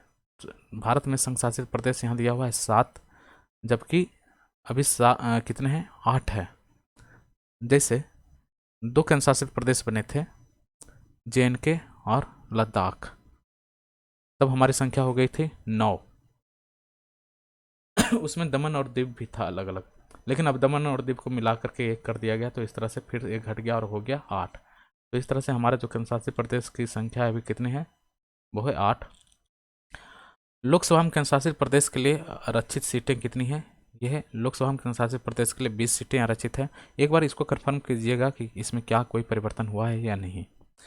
ठीक है, राज्य पुनर्गठन आयोग ने 9 नवंबर 1956 को बनाए 14 राज्य असहज। जब 1 नवंबर 1956 को राज्य पुनर्गठन आयोग ने बनाया था, उस समय 14 राज्य और 6 संघ शासित प्रदेश थे। भारत में अभी कितना है, 28 राज्य है और 8 केंद्र शासित प्रदेश है। अगला क्वेश्चन देखते हैं, संघ राज क्षेत्र है, तो अंडमान निकोबार संघ राज क्षेत्र है, दमन और दीव पुडुचेरी ये संघ राज क्षेत्र है। ठीक है, आगे बढ़ते हैं क्वेश्चन में। वह राज्य जिसकी राजधानी का नाम स्वतंत्रता प्राप्ति के बाद अभी तक नहीं बदला गया, तो आंध्र प्रदेश का नाम नहीं। वह राज्य जिसकी राजधानी का नाम स्वतंत्रता प्राप्ति के बाद नहीं बदला गया है, तो आंध्र प्रदेश का राजधानी हैदराबाद था, लेकिन अब तेलंगाना बन गया है और वो हैदराबाद में शामिल हो गया, तो अब आंध्र प्रदेश की राजधानी अमरावती होने वाली है। तो अब ये क्वेश्चन जो है एब्सोल्यूट माना जाएगा, या फिर ये इस क्वेश्चन का आंसर चेंज होगा। ठीक है, दिल्ली क्या है, एक केंद्र शासित प्रदेश है। दिल्ली क्या है, केंद्र शासित प्रदेश है, और केंद्र शासित प्रदेश का, हाँ ये दिल्ली। अगला क्वेश्चन है, दिल्ली को राष्ट्रीय राजधानी क्षेत्र का दर्जा कब मिला, तो 69 संविधान संशोधन के माध्यम से मिला राष्ट्रीय राजधानी क्षेत्र का दर्जा, NCR। सही कथन है, गोवा को 1987 में पूर्ण राज्य का दर्जा प्राप्त हुआ। ठीक है, गोवा 1987 में पूर्ण राज्य बना। दीव खंबात की खाड़ी में एक टापू है, ये भी सही है। दमन और दीव को भारतीय संविधान के 56वें संविधान संशोधन द्वारा गोवा से अलग किया गया, ये भी सही है। सिक्किम को जो है 36वें संविधान संशोधन द्वारा पूर्ण राज्य का दर्जा मिला, और ये कब मिला, 1975 ईस्वी में। सिक्किम 1975 ईस्वी में पूर्ण राज्य बन गया 36वें संविधान संशोधन के माध्यम से। अगला देखते हैं, राज्यों का भारत संघ के संपूर्ण राज्य का दर्जा प्राप्त होने का सही कालक्रम क्या है। तो देखिए ये दिया हुआ है, कुछ स्टेट्स के नाम दिए हुए हैं और इनको बताना था कि कौन राज्य पहले गठित हुआ था, तो इसमें आपको डेट याद रहना पड़ेगा। ठीक है, तो डेट याद करने के लिए, अच्छा देखिए आगे यहाँ पे दिया हुआ क्वेश्चन में, यहाँ पे आप इसको यहाँ से मिला कर सकते हैं, उसे हम बाद में डिस्कस करते हैं। देखिए इसमें यहाँ दिया हुआ है, जो आंध्र प्रदेश है, आंध्र प्रदेश का गठन हुआ था कब, 1953 ईस्वी में। हमने अभी चर्चा किया था, 1953 ईस्वी में आंध्र प्रदेश का गठन हुआ था। हरियाणा बना 1966 में, हिमाचल प्रदेश 1971 में, सिक्किम 1975 में, आंध्र प्रदेश 53 में, हरियाणा 66 में, हिमाचल प्रदेश 71 में और सिक्किम 75 में। नागालैंड 63, देखिए नागालैंड ल है तो ल 3 की तरह दिखता है ना, तो 63। मेघालय 72, सिक्किम में 75 और अरुणाचल प्रदेश 87। ठीक है, तो इसी आधार पर आप देखिए जो यहाँ पे मिलान करने का था, नागालैंड हो जाएगा 63, हरियाणा 66, सिक्किम 1975 और अरुणाचल प्रदेश 1987। तो ये हम क्रम बैठा दिए यहाँ पर। सबसे पहले आएगा नागालैंड 63, फिर 66 आएगा हरियाणा, फिर सिक्किम आएगा 75 और अरुणाचल प्रदेश 1987। भारतीय राज्यों का उनके निर्माण के अनुसार कालक्रम है, तो सिक्किम 1975, अरुणाचल प्रदेश 1987। ठीक है, छत्तीसगढ़ का आया अस्तित्व में 2000 में आया और झारखंड भी 2000 में आया। ठीक है, आगे बढ़ते हैं। सत्य कथन है, गोवा को दमन और दीव से अलग किया गया, ये सही है। बम्बई राज्य गुजरात और महाराष्ट्र से विभाजित किया गया, ये भी सही है। 1900 बम्बई राज्य कब बना था, मतलब बम्बई जो है गुजरात और महाराष्ट्र में बटा था, और ये कब बटा था, 1960 ईस्वी में।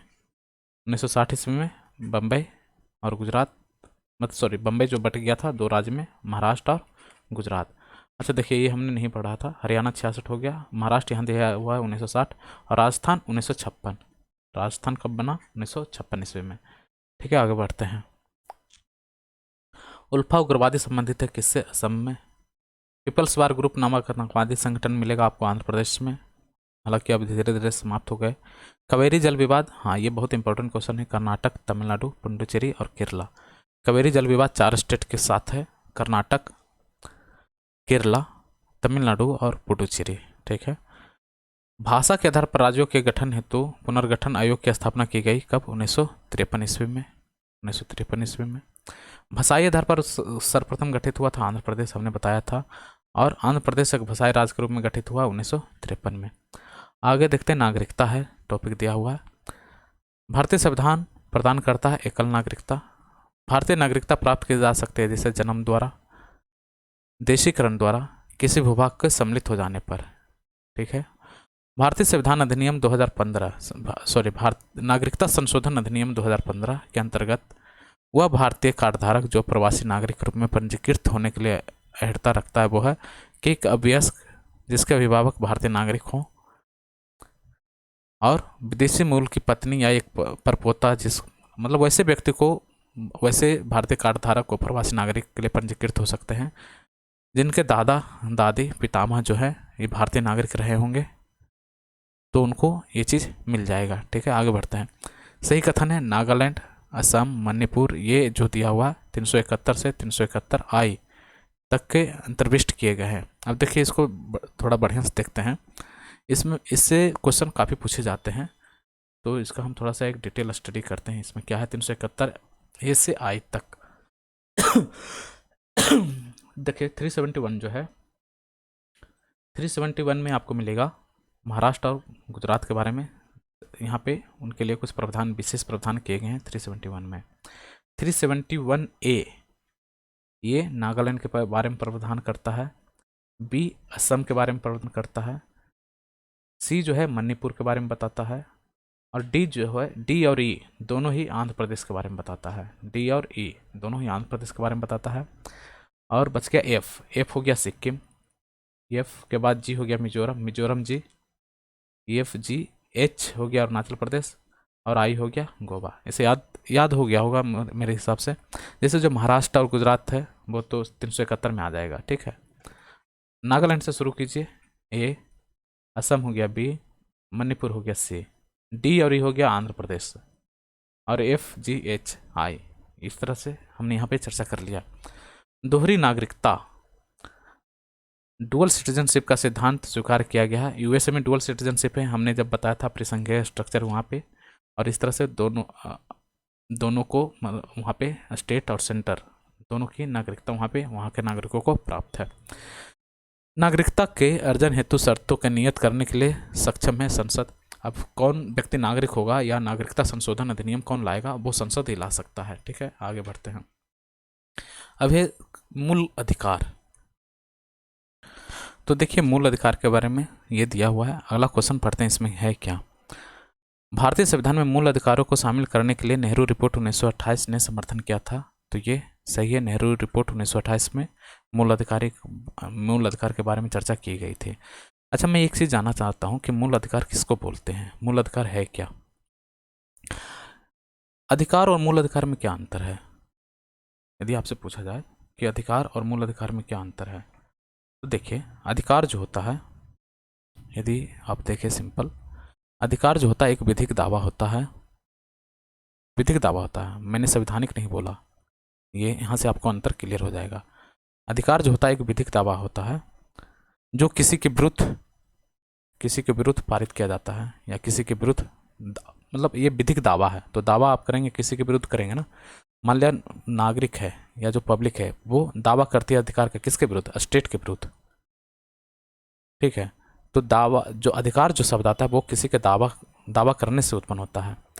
ठीक है, तो अधिकार एक विधिक दावा है जो किसी के विरुद्ध किया जाता है। और अधिकारों की भी कई सारी पीढ़ियाँ निकल कर आई, आप हिस्ट्री में देखेंगे। तो जो पहली पीढ़ी है, आप कह सकते हैं उसको, जिसको आप बोलेंगे प्राकृतिक अधिकार, मैं मूल अधिकार पे आऊँगा। मैं थोड़ा सा इसके बारे में थोड़ा डिस्क्राइब करना चाहता हूँ, ताकि मेंस में आपको ये चीज़ लिखते हैं यदि इन चीज़ों को, तो आपके काफ़ी अच्छे नंबर आते हैं। और ये मूल अधिकार से लेकर हमेशा क्वेश्चन पूछे गए हैं। हाँ, तो अधिकारों की भी 3 पीढ़ियाँ हैं। 3 पीढ़ी को आप देख सकते हैं। पहला पीढ़ी जो है प्राकृतिक अधिकार का है, जिसे आप बोलेंगे मानव अधिकार, ठीक है। दूसरा पीढ़ी जो होगा वो विधिक अधिकार बोल सकते हैं, जैसे आरटीआई, ये विधिक अधिकार है। और तीसरा जो होता है वो सामाजिक, राजनीतिक और सांस्कृतिक अधिकार हो गए, या संवैधानिक अधिकार इसको बोल सकते हैं। ये हमारा मूल अधिकार होगा, ठीक है। तो ये अधिकारों की पीढ़ियों से आप मूल अधिकार के बारे में आप समझ गए कि मूल अधिकार क्या होता है।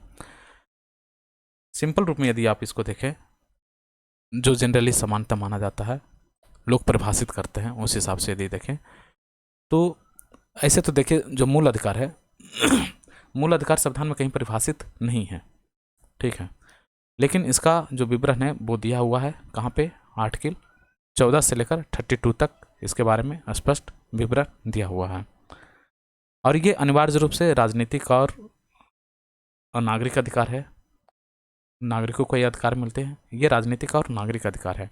और ये ऐसे अधिकार हैं जिसके बिना मानव का जीवन यापन संभव नहीं है, और उनकी उन्नति के लिए ये आवश्यक है। आप समझ रहे होंगे मैं क्या कर रहा हूँ। मूल अधिकार जो है ऐसे अधिकार हैं जो मानव जीवन की गरिमा और उनकी उन्नति के लिए आवश्यक है, ठीक है। और ये अनिवार्य नागरिक और राजनीतिक अधिकार हैं, जिसे संविधान के माध्यम से नागरिकों को प्राप्त होता है। इसी कारण इसको बोलते हैं संवैधानिक अधिकार, ठीक है। संविधान के माध्यम से प्राप्त हो रहे हैं ये अधिकार, इसी कारण इसको हम बोलते हैं संवैधानिक अधिकार। अब देखिए संविधान है, संविधान ने आपको कुछ अधिकार दिए हैं, तो संविधान ने इस पर कुछ सीमाएं भी आरोपित की है, सीमाएं भी आरोपित की है, ठीक है।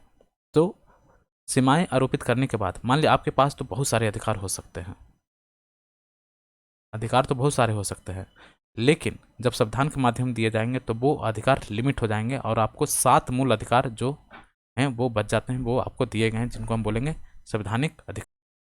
अब देखिए, जो मूल अधिकार है ये लोकतंत्र के 4 जो सिद्धांत होते हैं, लोकतंत्र के 4 सिद्धांत कौन कौन हैं आप जानते होंगे।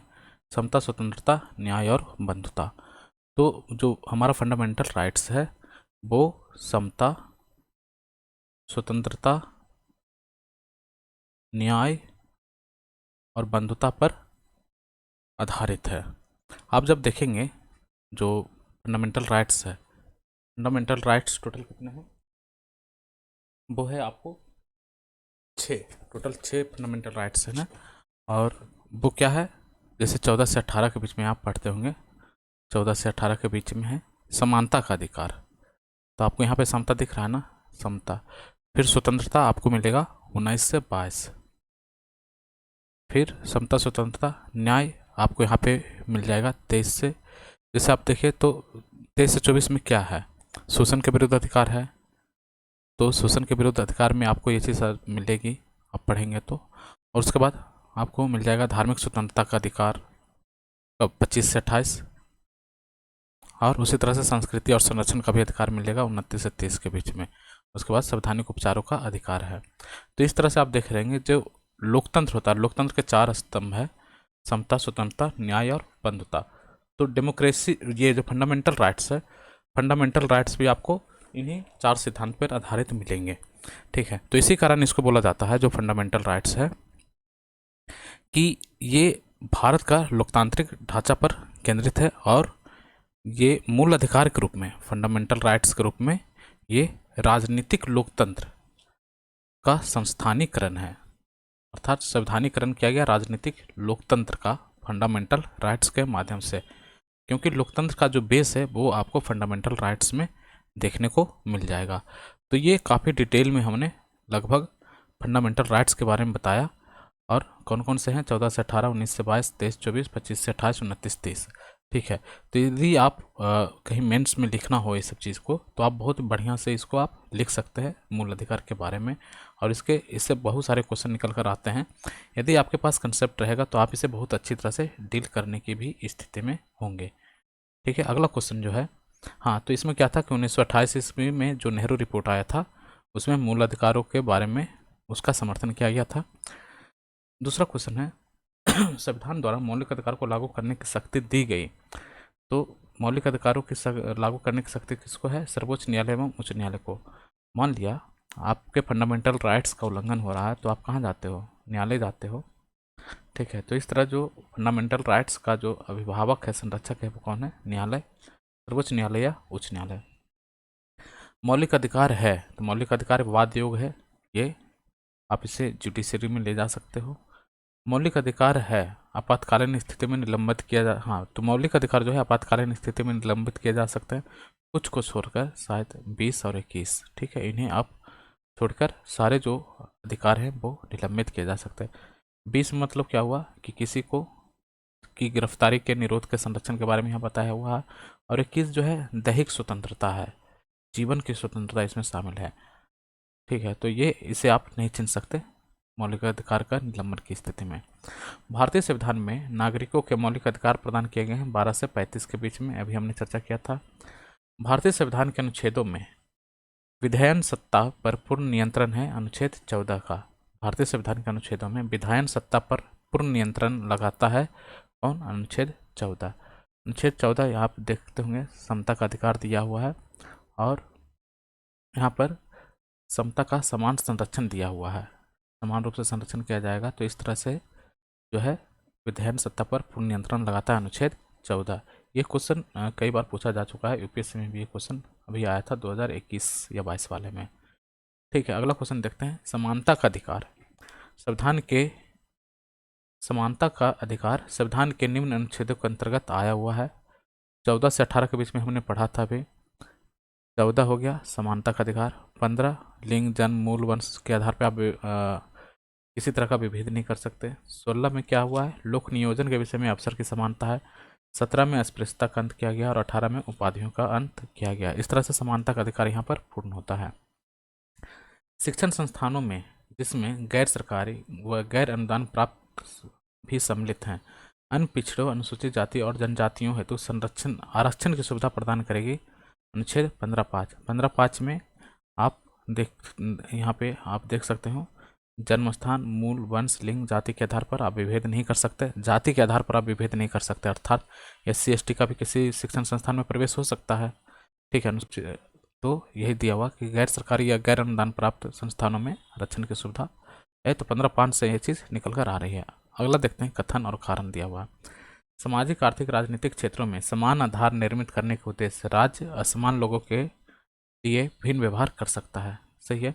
अब देखिए यहाँ पे आपको आरक्षण का प्रावधान दिखेगा। क्वेश्चन कहा जा रहा है कि सामाजिक, आर्थिक, राजनीतिक क्षेत्रों में समान आधार निर्मित करने के उद्देश्य से राज्य असमान लोगों के लिए भिन्न व्यवहार कर सकता है। ये असमान लोग कौन है? समान लोगों के बीच असमान लोग कौन हो सकते हैं? जैसे मान लिया कि समाज में सारे लोग स्वस्थ हैं, ठीक है, एक व्यक्ति बीमार है, तो इस बीमार व्यक्ति के लिए आपको विशेष सुविधा की ज़रूरत पड़ेगी। मान लिया विशेष सुविधा पड़ेगी और इनको हो सकता है एम्बुलेंस की ज़रूरत पड़े, इनको आपको विशेष रूप से आपको इन्हें ध्यान देने की ज़रूरत पड़ेगी। बाकी सामान्य नागरिक तो जैसे हैं जी रहे हैं जिएंगे, लेकिन आपको यहाँ पे विशेष ध्यान देने की ज़रूरत है। ठीक है, तो समान लोगों के बीच भी ये असमान हो गया व्यक्ति। दूसरा एग्जाम्पल लेते हैं। मान लिया कि सीढ़ियों पे चढ़ना है, ठीक है, स्टेयर्स का यूज़ करना है, एक विकलांग व्यक्ति स्टेयर्स पे नहीं चढ़ पा रहा है, तो उसे हम व्हील चेयर की व्यवस्था कराएंगे। ठीक है, व्हील चेयर या लिफ्ट की व्यवस्था कराएंगे। इससे क्या है, वो स्टेयर्स के माध्यम से ऊपर चढ़ पाएगा। समान लोग तो चढ़ेंगे। तो आरक्षण भी यही है। वैसे लोग जो समाज में पिछड़े रह गए, उन्हें इस तरह की व्हील चेयर या लिफ्ट की ज़रूरत पड़ी है ताकि वो समान लोगों में आ सके। अर्थात आरक्षण के माध्यम हमने समानता को मजबूत किया है, ना कि समानता को। समानता का जो अधिकार है या जो हमारा जो लक्ष्य है समानता का, उसे हम मजबूत कर रहे हैं, ना कि हम उसे कम कर रहे हैं। तो अर्थात समाज में सभी लोग समान हो। हमारी मानसिकता भी यही है कि सबको समान रूप से डेवलपमेंट करने का मौका मिला। मान लिया उसमें से एक व्यक्ति दिव्यांग है, तो वो उस तरह से मौके का इस्तेमाल नहीं कर पाएगा, तो हम क्या है, राज्य उसको क्या करती है, कुछ प्रोविज़न करती है, उनके लिए कुछ विशेष प्रावधान करती है अब उनके आरक्षण की भी व्यवस्था करती है। ठीक है, तो इसी यही हो गया कि समान सामाजिक, आर्थिक, राजनीतिक क्षेत्रों में समान आधार निर्मित करने के उद्देश्य से राज्य असमान लोगों के लिए भिन्न व्यवहार कर सकता है। राज्य उसे लिफ्ट या व्हीलचेयर प्रोवाइड कर रही है आरक्षण के माध्यम से। समान लोगों में विधि समान होगी और समान रूप से प्रशासित की जाएगी, ये भी सही है। समान लोगों में विधि समान होगी और समान रूप से प्रशासित की जाएगी। ठीक है, आगे हम देखते हैं। अब देखिए, जो समानता होता है ना, समानता को हमने जो पहला पार्ट था वीडियो का उसमें हमने बताया था, ये भी आपको दो तरह से देखने को मिलेगा, वर्टिकल और हॉरिजॉन्टल। ठीक है, ऐसे समानता को बेसिकली दो भाग में बांट कर देखते हैं। जो समानता का अधिकार है हमने बताया था, तो समानता का अधिकार आपको मिलेगा 14 से 18 के बीच में। तो ये जो 14 है, 14 बोलता है समता का अधिकार, समता का अधिकार। और ये जो है ये थ्योरेटिकल समानता है, सैद्धांतिक समानता की बात करता है 14। आर्टिकल 14 जो है ये सैद्धांतिक समानता की बात करता है। और 15, 16, 17, 18 ये व्यवहारिक समानता की बात करता है। 15 अर्थात ये विभेदीकरण का प्रतिषेध करता है। अंतर देखिए, विभेदीकरण का प्रतिषेध।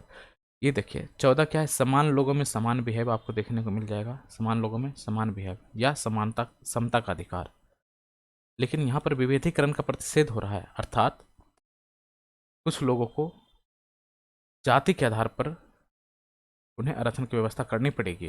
15(4) ये बता रहा है कि कुछ लोगों को 15(5) कुछ लोगों को आरक्षण देनी पड़ेगी ताकि विभेदीकरण जो हो रहा है वो समाप्त हो सके। अर्थात कुछ लोग समाज में बहुत आगे निकल गए हैं, कुछ लोग पीछे रह गए हैं, तो ये विभेदीकरण है। तो विभेदीकरण का प्रतिषेध किया गया 15, 16, 17, 18 के माध्यम से। ठीक है, 16 में भी लोक नियोजन में अवसर की समानता दे रहा है। 17 अस्पृश्यता का, किसी के साथ अस्पृश्यता का बिहेव हो रहा है तो उसका प्रतिषेध किया गया है 17 के माध्यम से। 18 में उपाधियों का किया गया है। तो इस तरह से आपने समता के अधिकार को पूरी तरह से समझ लिया है। ठीक है, आगे बढ़ते हैं। संवैधानिक प्रावधानों को संघीय राज्य संसद विधानपालिकाओं द्वारा बनाए गए कानूनों पर प्राथमिकता प्रदान करता है आर्टिकल 13। ये देखिए आर्टिकल 13 है जो, तो आर्टिकल 13 को समझते हैं कि आर्टिकल 13 क्या है। ठीक है, आर्टिकल 13 है ये ना। क्वेश्चन क्या कहा गया था, संवैधानिक प्रावधानों को संघीय या संसद राज्य विधानपालिकाओं द्वारा बनाए गए नियमों कानून पर प्राथमिकता प्रदान करता है। ये क्या कह रहा है, इसे आप समझने की कोशिश कीजिए। जो आर्टिकल 13 होता है, आर्टिकल 13 में हम 12 से 35 के बीच में क्या पढ़ते हैं, मूल अधिकार। ठीक है, इसी बीच में आ जाता है 13 ये कहता है कि मूल अधिकार विधियों पर वरीयता रखेंगे। फिर से मैं बोल रहा हूँ इसे, अनुच्छेद 13 में अधिकारों को विधियों के ऊपर वरीयता दिया गया है। इसका मतलब ये नहीं कि विधि कमतर है अधिकारों से, नहीं, विधि के माध्यम से ही हम अधिकारों की पूर्ति करते हैं। आप समझ रहे होंगे इस बात को। अर्थात ये विधि का शासन के माध्यम, विधि का जब शासन रहेगा तो अधिकारों की पूर्ति होगी। विधि के शासन के होने से अधिकारों की पूर्ति होती है। अर्थात जो विधि का शासन है लोकतांत्रिक मूल्यों को संरक्षित करता है। इसी में जो एक होता है 13(1), तो 13(1) का जो प्रावधान है ये उस समय का है जब संविधान प्रारंभ नहीं हुआ था और उससे पहले बहुत सारी विधि बनी हुई थी।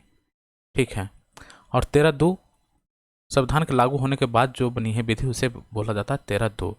अब ये भी जो 13(1) है, अब बाद में कई सारे प्रावधान आए, कई सारे डिसीजन आए जिसमें बहुत सारे जो ऐसी विधि थी जो बाद की विधियों पर हावी हो रही थी और वो क्या है कि अधिकारों के विरुद्ध जा रही थी या प्रावधानों के विरुद्ध जा रही थी। तब सुप्रीम कोर्ट 13(1) के कई सारे प्रावधान को उन्होंने विधि शून्य घोषित किया। ठीक है, तो ये सारी चीज़ें हैं 13(1) और 2 में आपको देखने को मिलेगा। और 13 में ये है कि आप सिंपल याद कीजिए कि जो मूल अधिकार हमारा दिया गया है, मूल अधिकार को इम्प्लीमेंट किया जाएगा 13 के माध्यम से। ठीक है, और ये विधियों पर वरीयता रखते हैं। विधियों का वरीयता रखने का मतलब ये है कि विधि के शासन के माध्यम से मूल अधिकारों की पूर्ति होगी। ठीक है, आगे बढ़ते हैं। भारतीय संविधान में स्वतंत्रता का अधिकार 4 अनुच्छेदों द्वारा प्रदान किया गया है। अनुच्छेद 19, 20, 21 और 22। स्वतंत्रता का अधिकार हमने पढ़ा था 19 से 22 के बीच में है, आप इसे याद कर लीजिएगा। 19(1) में क्या है, 19(b) में क्या है, तो इस तरह से आप इसमें देख, जो 19(a) है, इसमें बोलने की स्वतंत्रता है, बाकी में व्यक्ति की स्वतंत्रता आपको दिख जाएगा 19 में। तो 19(a) में बोलने की स्वतंत्रता है। 19(b) में आप शांतिपूर्वक बिना हथियार के कहीं एकत्रित हो जाइए, सभा कीजिए, मीटिंग कीजिए, ठीक है। सी में आप कोई संघ बना सकते हैं, कोई NGO बना सकते हैं या कोई दल बना सकते हैं। सी में। डी में आप देश के किसी भी क्षेत्र में आ जा सकते हैं, व्यापार कर सकते हैं। ई में आप देश के किसी भी क्षेत्र में जाकर बस सकते हैं, जैसे कोई बिहार का व्यक्ति दिल्ली में आकर बसा हुआ है, बस सकता है, कोई ऑब्जेक्शन नहीं है। उसी तरह से ई जो है, ई हो गया। जी से जीविका है, इसमें व्यापार या जीविका चलाने की स्वतंत्रता है। तो हमने 19(a), B, C, D और E देख लिया, ठीक है। 20 में क्या है, 20 में दोष सिद्धि के संबंध में संरक्षण दिया गया है व्यक्ति को, अर्थात किसी व्यक्ति को मान लो कोई दोषी हो गया तो उसे एक अपराध के लिए एक बार ही सजा दिया जा सकता है, ठीक है। और उसी व्यक्ति को अपने विरुद्ध न्यायालय में गवाही देने के लिए बाध्य नहीं किया जा सकता, यह अनुच्छेद 20 बोलता है। 21 क्या है, प्राण और दैहिक स्वतंत्रता है, जीवन का अधिकार इससे आपको मिलेगा, ठीक है। जीवन के अधिकार का काफ़ी विस्तार हुआ, इसमें आपको स्वास्थ्य का भी अधिकार मिल जाएगा, स्वच्छता का भी अधिकार मिलेगा, पर्यावरण का अधिकार, स्वच्छ पर्यावरण का अधिकार, ये सारी चीज़ें आपको 21 में देखने को मिलेगी। उसी में 21(k) है एक। 21(k) में क्या किया गया कि 6 से 14 वर्ष का जो बच्चा है उन्हें निःशुल्क और अनिवार्य शिक्षा दिया जाएगा। ये जोड़ा गया 86वां संविधान संशोधन 2002 के माध्यम से। इसे याद कर लीजिएगा, ये बहुत इंपॉर्टेंट होता है। 6 से 14 वर्ष का जो बच्चा है वो 21(क) के माध्यम से निःशुल्क और अनिवार्य शिक्षा ग्रहण करने के लिए स्वतंत्र है। अनुच्छेद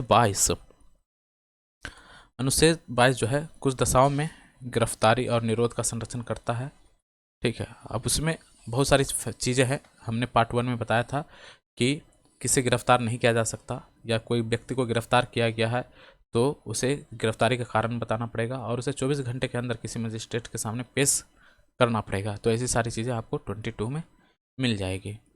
आगे देखते हैं, भारतीय न्यायालय को समान कार्य के लिए समान वेतन का मौलिक अधिकार निगमन हेतु सक्षम किया है किसने?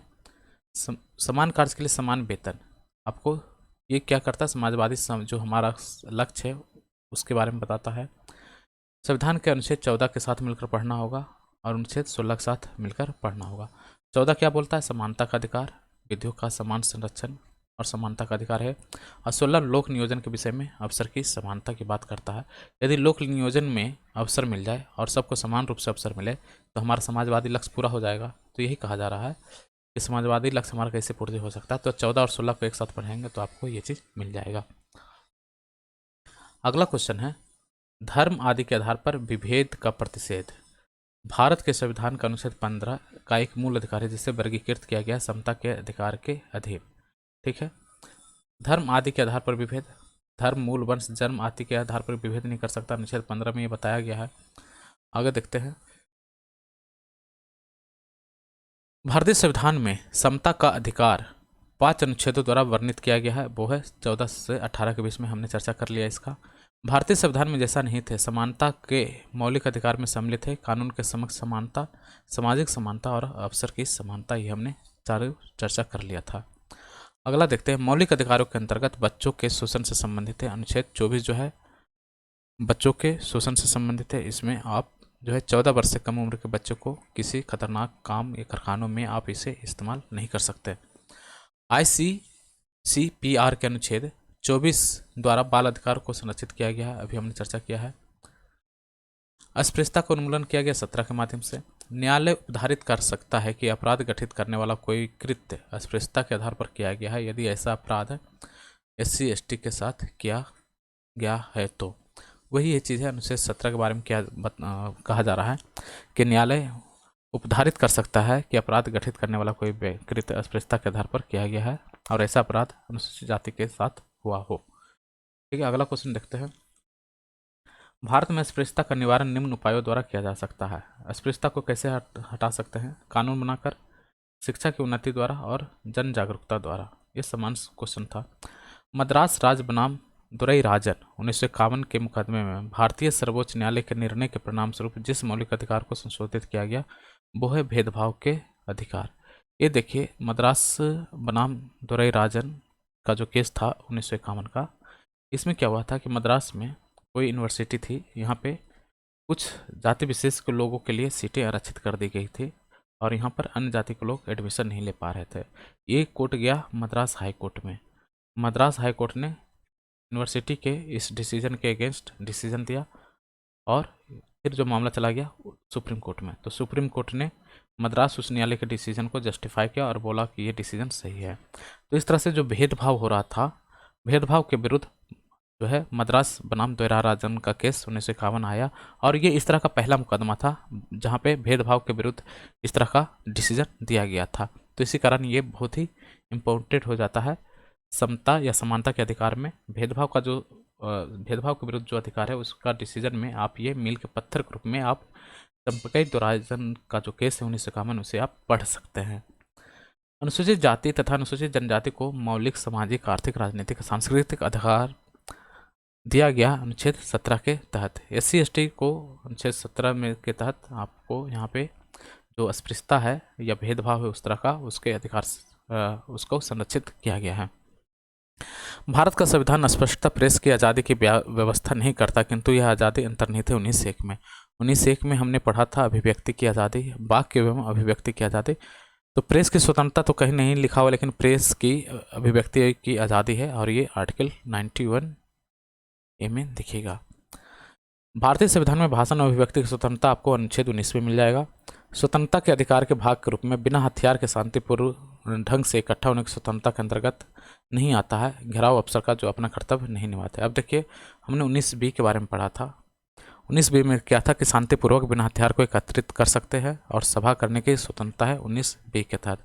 लेकिन क्या घेराव अफसरों का घेराव कर सकते हैं जो अपना कर्तव्य नहीं निभा रहे हैं बिना हथियार के, आप उनको घेर लें? नहीं। तो फिर वहाँ पे आपको बहुत सारे रूल, कार्यों में बाधा वाले ऐसे प्रोविज़न लागू हो सकते हैं। तो ये सारी चीज़ें हैं यहाँ पे। स्वतंत्रता के अधिकार के भाग में आप बिना हथियार के शांतिपूर्वक ढंग से इकट्ठा होने की स्वतंत्रता तो है, लेकिन आप अफसर का घेराव इस तरह से आप नहीं कर सकते। ठीक है, उसके अलग अलग प्रोविज़न हैं, आप उस हिसाब से। अब देखिए, ये जो ऑप्शन दिया हुआ है, ये जो क्वेश्चन आया होगा उसमें इस तरह का ऑप्शन होगा और ये बेस्ट ऑप्शन में रहा होगा, तो इसी कारण यहाँ पे इसको शामिल किया गया है। ठीक है, ऑप्शन और भी बन सकते थे। नागरिक की विचार अभिव्यक्ति की स्वतंत्रता पर प्रतिबंध नहीं लगाया जा सकता अवांछनीय आलोचना के कारण। देखिए, जनता जो है, डेमोक्रेसी है यहाँ पे डेमोक्रेसी में आलोचना होती है और प्रशंसा होती है।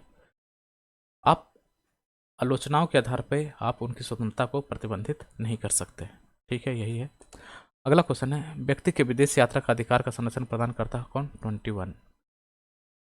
विदेश 21 में क्या बोलता है? दैहिक स्वतंत्रता है यहाँ पर। 21 में प्राण एवं दैहिक स्वतंत्रता है ना। मेरा दैहिक स्वतंत्रता है कि मैं विदेश में जाकर रहूं तो मैं रह सकता हूं। ये आर्टिकल 21 के बारे में है। अनुच्छेद 19(1)(d) को अनुच्छेद 21 से मिलाने पर एकांतता का अधिकार मिलता है। देखिए, 19(1) में सिंपल आपको मिलता है अभिव्यक्ति की स्वतंत्रता।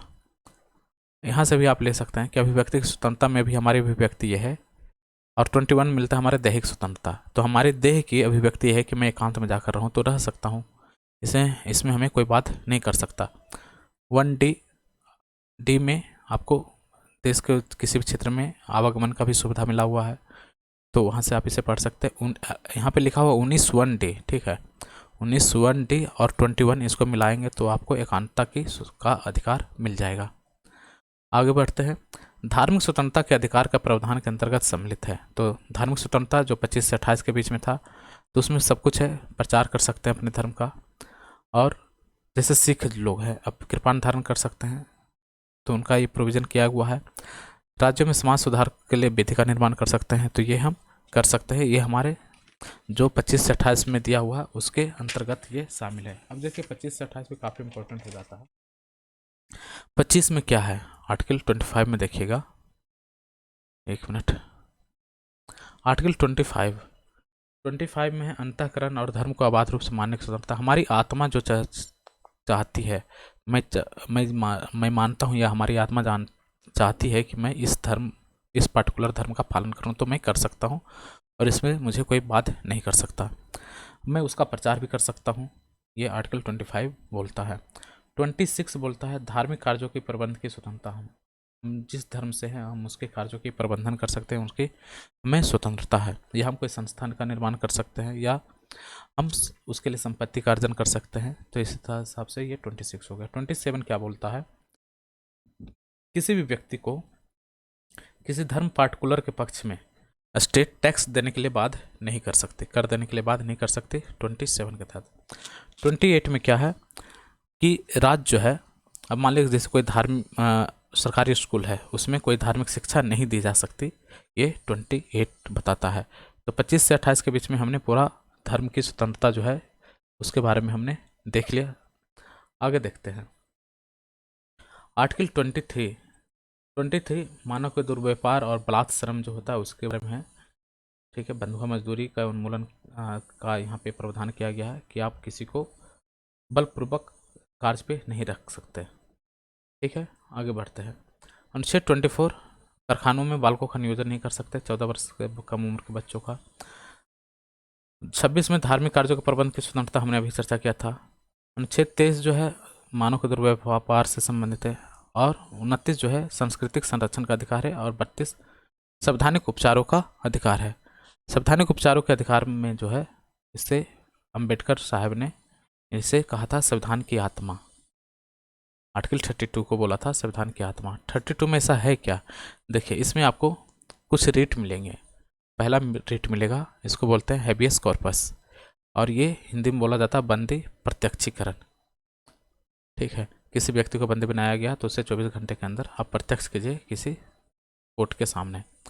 दूसरा आपको मिलेगा परमादेश, बंदी प्रत्यक्षीकरण, परमादेश जो होता है वो जब कोई पदाधिकारी जो होता है अपना सार्वजनिक कर्तव्य का सही से निर्वहन नहीं कर रहा होता है तो परमादेश जारी किया जाता है। अगला है प्रतिषेध लेख।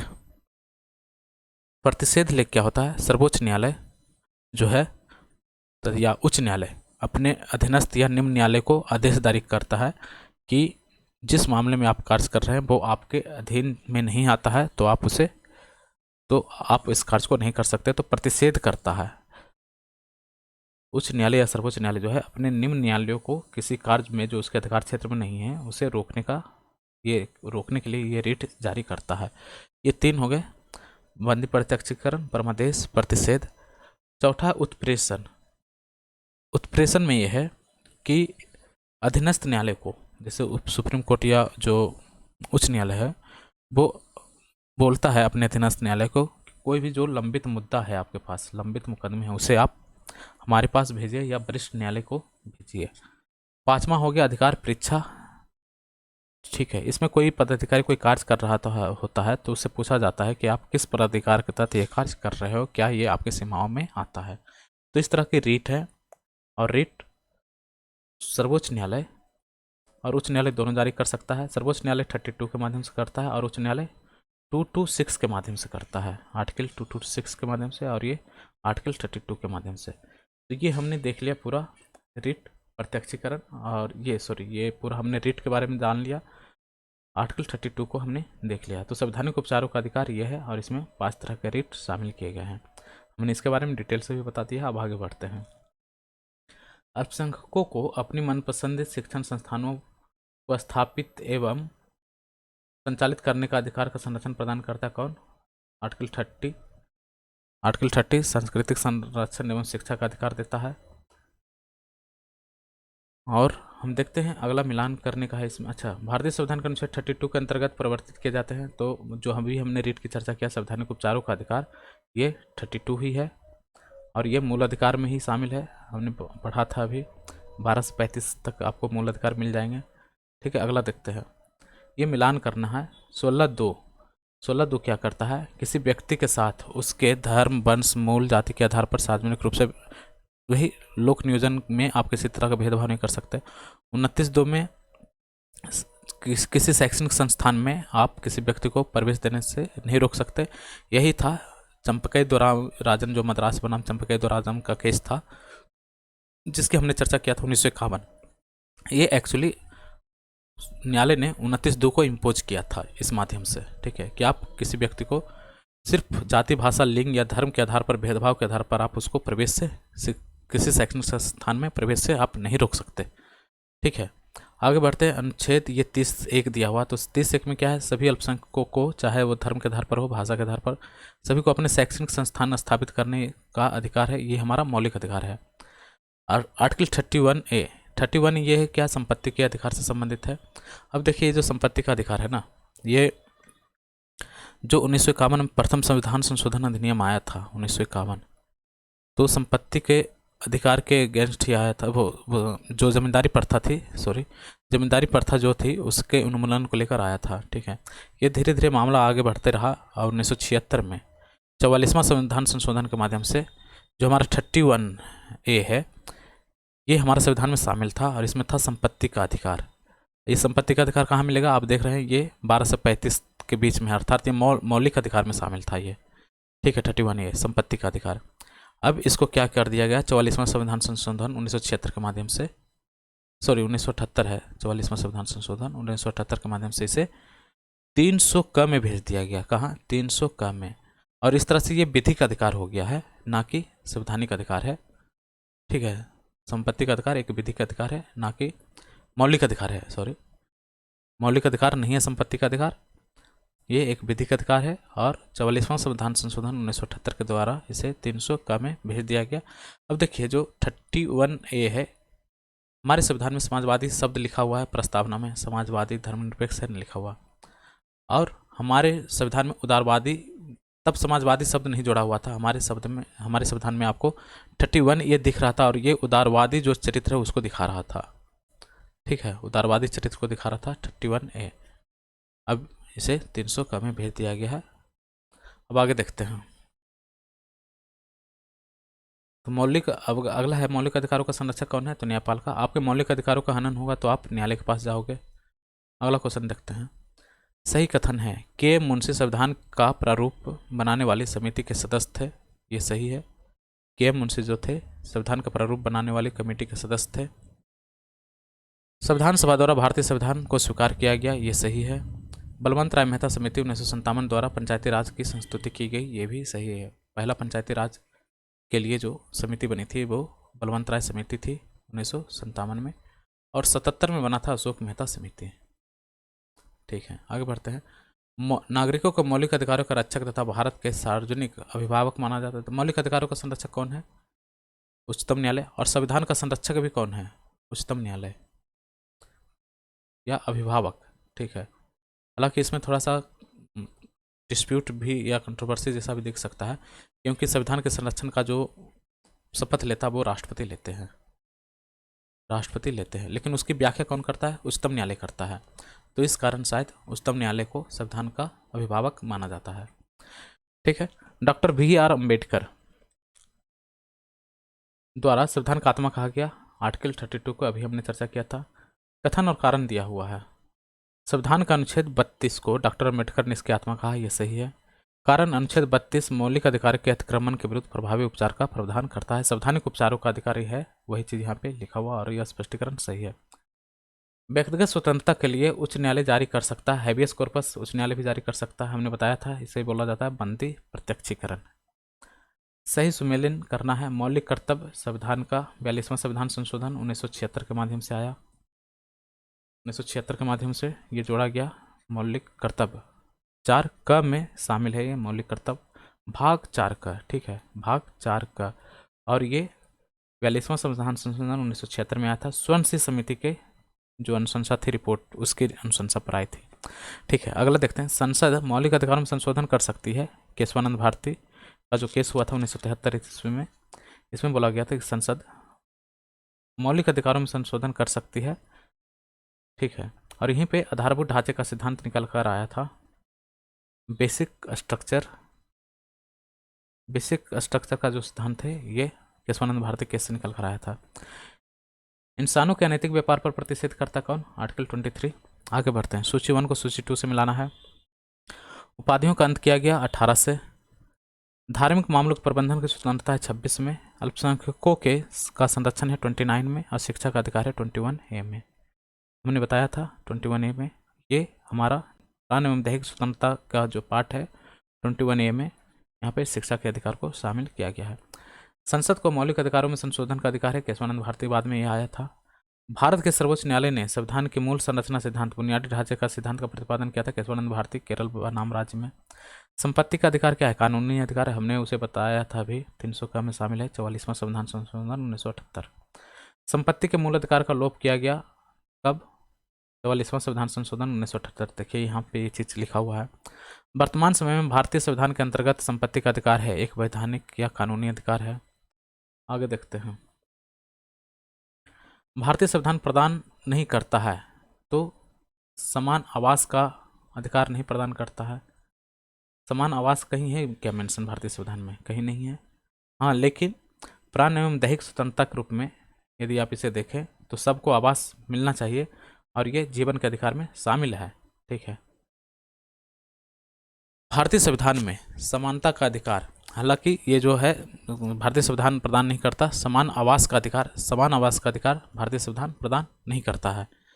आगे देखते हैं। भारतीय संविधान में समानता का अधिकार जिन 5 अनुच्छेदों द्वारा स्वीकृत है 14 से 18, कई बार हम चर्चा कर चुके हैं। भारतीय संविधान में नागरिकों को नहीं दिया गया है सूचना भारतीय संविधान में नागरिकों को नहीं दिया गया सूचना का अधिकार। हाँ ठीक है, सूचना का अधिकार हमारे संविधान में नहीं है बल्कि एक विधिक अधिकार है। विधि बनाकर लाया गया था कब? 2005 में RTI आया था।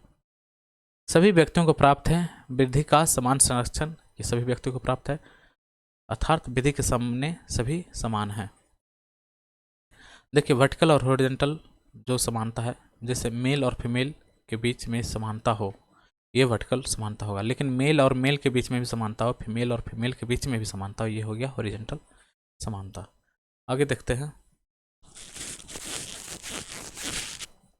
भारत में रहने वाला ब्रिटिश नागरिक दावा नहीं कर सकता व्यापार और व्यवसाय की स्वतंत्रता के अधिकार का।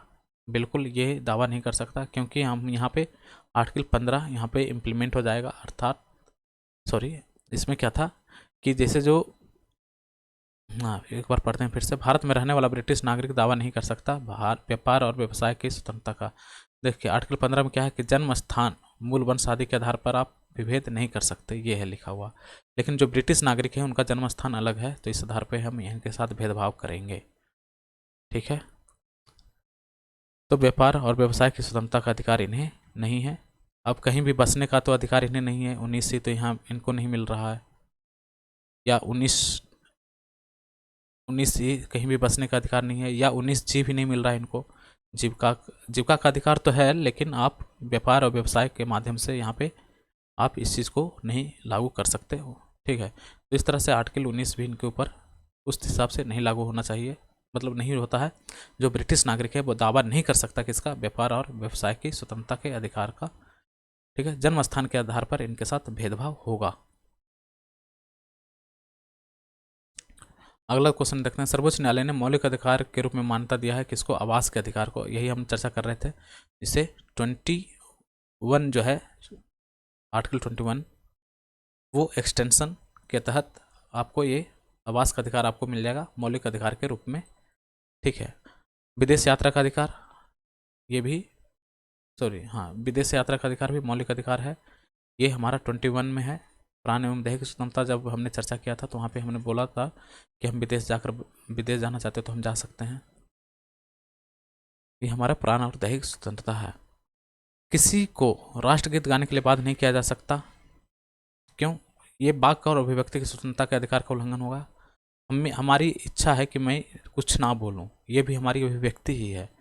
तो मैं वंदे मातरम नहीं गाना चाहता हूँ, तो ये हमारी अभिव्यक्ति है। ये आर्टिकल जो 19 है 19(1) इसमें ये चीज़ निकलकर सामने आती है। इससे अंतःकरण के धर्म और अबाध रूप से आचरण, अभी इसमें यही है। अब हालांकि ये काफ़ी एक कंट्रोवर्शियल इशूज़ है कि राष्ट्रीय गीत को कई लोग नहीं गाते हैं और ये बोलते हैं कि ये अंतःकरण हमें इसका अलाउ नहीं करता है और हमारे ये धर्म के अगेंस्ट है। कई लोग ऐसा बोलते हैं, ठीक है। हालांकि जो वंदे मातरम है सबसे पहले 1896 ईस्वी में गाया गया था। हसरत मोहानी थे उनकी जो कांग्रेस की अध्यक्षता थी, तो उसमें गाया गया था वंदे मातरम। और ये भी है कि वंदे मातरम गाए ही ऐसा कोई विधि तो है नहीं, विधि को उपबंध ऐसा है नहीं। तो ये तीनों ही कारण सही हैं। आगे देखते हैं, विदेशी नागरिकों को प्राप्त नहीं है अभिव्यक्ति की स्वतंत्रता का अधिकार। विदेशी नागरिकों को प्राप्त नहीं है 19 से अभिव्यक्ति का अधिकार, इनको नहीं है, अभिव्यक्ति की स्वतंत्रता का अधिकार इनके पास नहीं है। ये आए और अभिव्यक्त करे कि यहाँ की गवर्नमेंट बिल्कुल ही बिकाऊ है, ये नहीं चलेगा। गवर्नमेंट किसी की भी हो, आपको आलोचना का अधिकार नहीं है, क्योंकि इस सरकार को यहाँ के लोगों ने चुना है, भारत के लोगों ने चुना है, आपने नहीं चुना है।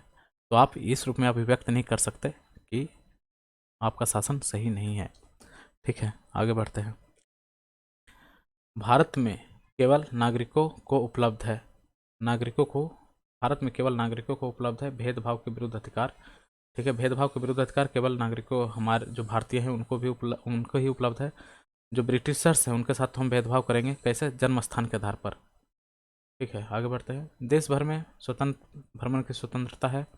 बिल्कुल, हम देश भर में कहीं भी स्वतंत्र घूम सकते हैं। 19D ऐसा बोलता है कि आप कहीं भी जाइए, घूमिए, रहिए कहाँ? 19C बसिए। डी ये सब है, आप इसको मिलाकर पढ़ सकते हैं।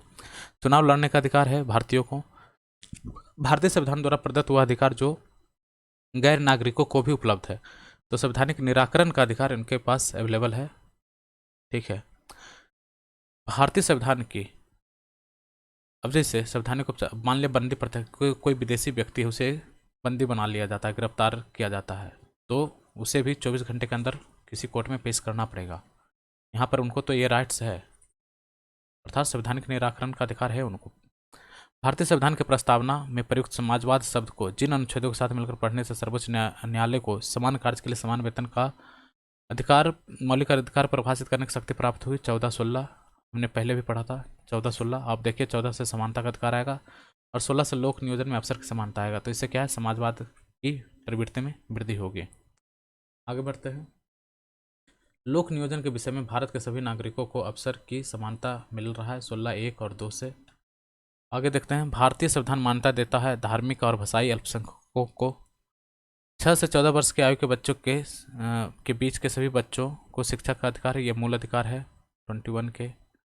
भारतीय संविधान में संशोधन करके शिक्षा का अधिकार जोड़ा गया 1 अप्रैल 2010 को। भारतीय संविधान में संशोधन किया गया और शिक्षा का अधिकार ऐड किया गया 1 अप्रैल 2010 को। आगे देखते हैं। कथन दिया हुआ है, राज्य 6 से 14 वर्ष के सभी बच्चों को निःशुल्क और अनिवार्य शिक्षा देगा। सही है। एक प्रजातांत्रिक समाज में शिक्षा का अधिकार मानवाधिकार के रूप में विकास के अधिकार की व्याख्या करता है, ये सही है। आगे देखते हैं। वह अधिकार जो राष्ट्रीय आपातकाल तक में भी समाप्त या सीमित नहीं किया जा सकता। व्यक्तिगत स्वतंत्रता या जीवन का अधिकार 21, इसे समाप्त नहीं किया जा सकता। भारतीय संविधान का अनुच्छेद 25 में प्रयुक्त हिंदू शब्द में पारसी शामिल नहीं है। बाकी आपको बौद्ध, जैन, जो सिख हैं वो आपको हिंदू शब्द में शामिल मिलेंगे। भारत के किसी धार्मिक संप्रदाय या समुदाय को यदि राष्ट्रीय स्तर पर अल्पसंख्यक वर्ग का दर्जा दिया जाता तो वह निम्न विशेष लाभ का हकदार होता है। वह संप्रदाय विशेष शैक्षणिक संस्थान की स्थापना कर सकता है। मान लिया उसको अल्पसंख्यक वर्ग का, किसी समुदाय को अल्पसंख्यक वर्ग का दर्जा दिया जाता है तो वो समुदाय विशेष के नाम से वो शैक्षणिक संस्थान की स्थापना कर सकता है, जैसे यहाँ पे मदरसा चल रहा है। ठीक है।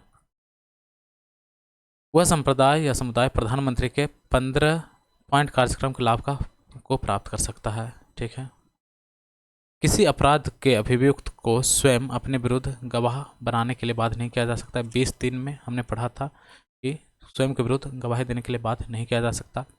दोष सिद्धि के संबंध में अभियुक्तों को दोहरे दंड एवं स्व अभिशासन से संरक्षण प्रदान करता है। अनुच्छेद 20 हमने डिटेल से अध्ययन किया था इसका। विधि की सम्यक प्रक्रिया के सिद्धांत को शामिल किया गया है। आर्टिकल 21 में विधि की सम्यक प्रक्रिया को शामिल किया गया है। बंदी बनाए गए व्यक्ति को मौलिक अधिकार की रक्षा प्रदान करता है कौन? 22। बंदी बना दिया गया तो इसको 24 घंटे के अंदर मजिस्ट्रेट के सामने पेश करना पड़ेगा। बंदी बनाए जाने का कारण बताना पड़ेगा और बंदी क्यों बनाया गया, और जो बंदी बनाया गया है उसको अपने वकील रखने का अधिकार होगा। तो ये सारे प्रावधान आपको 22 में मिल जाएंगे।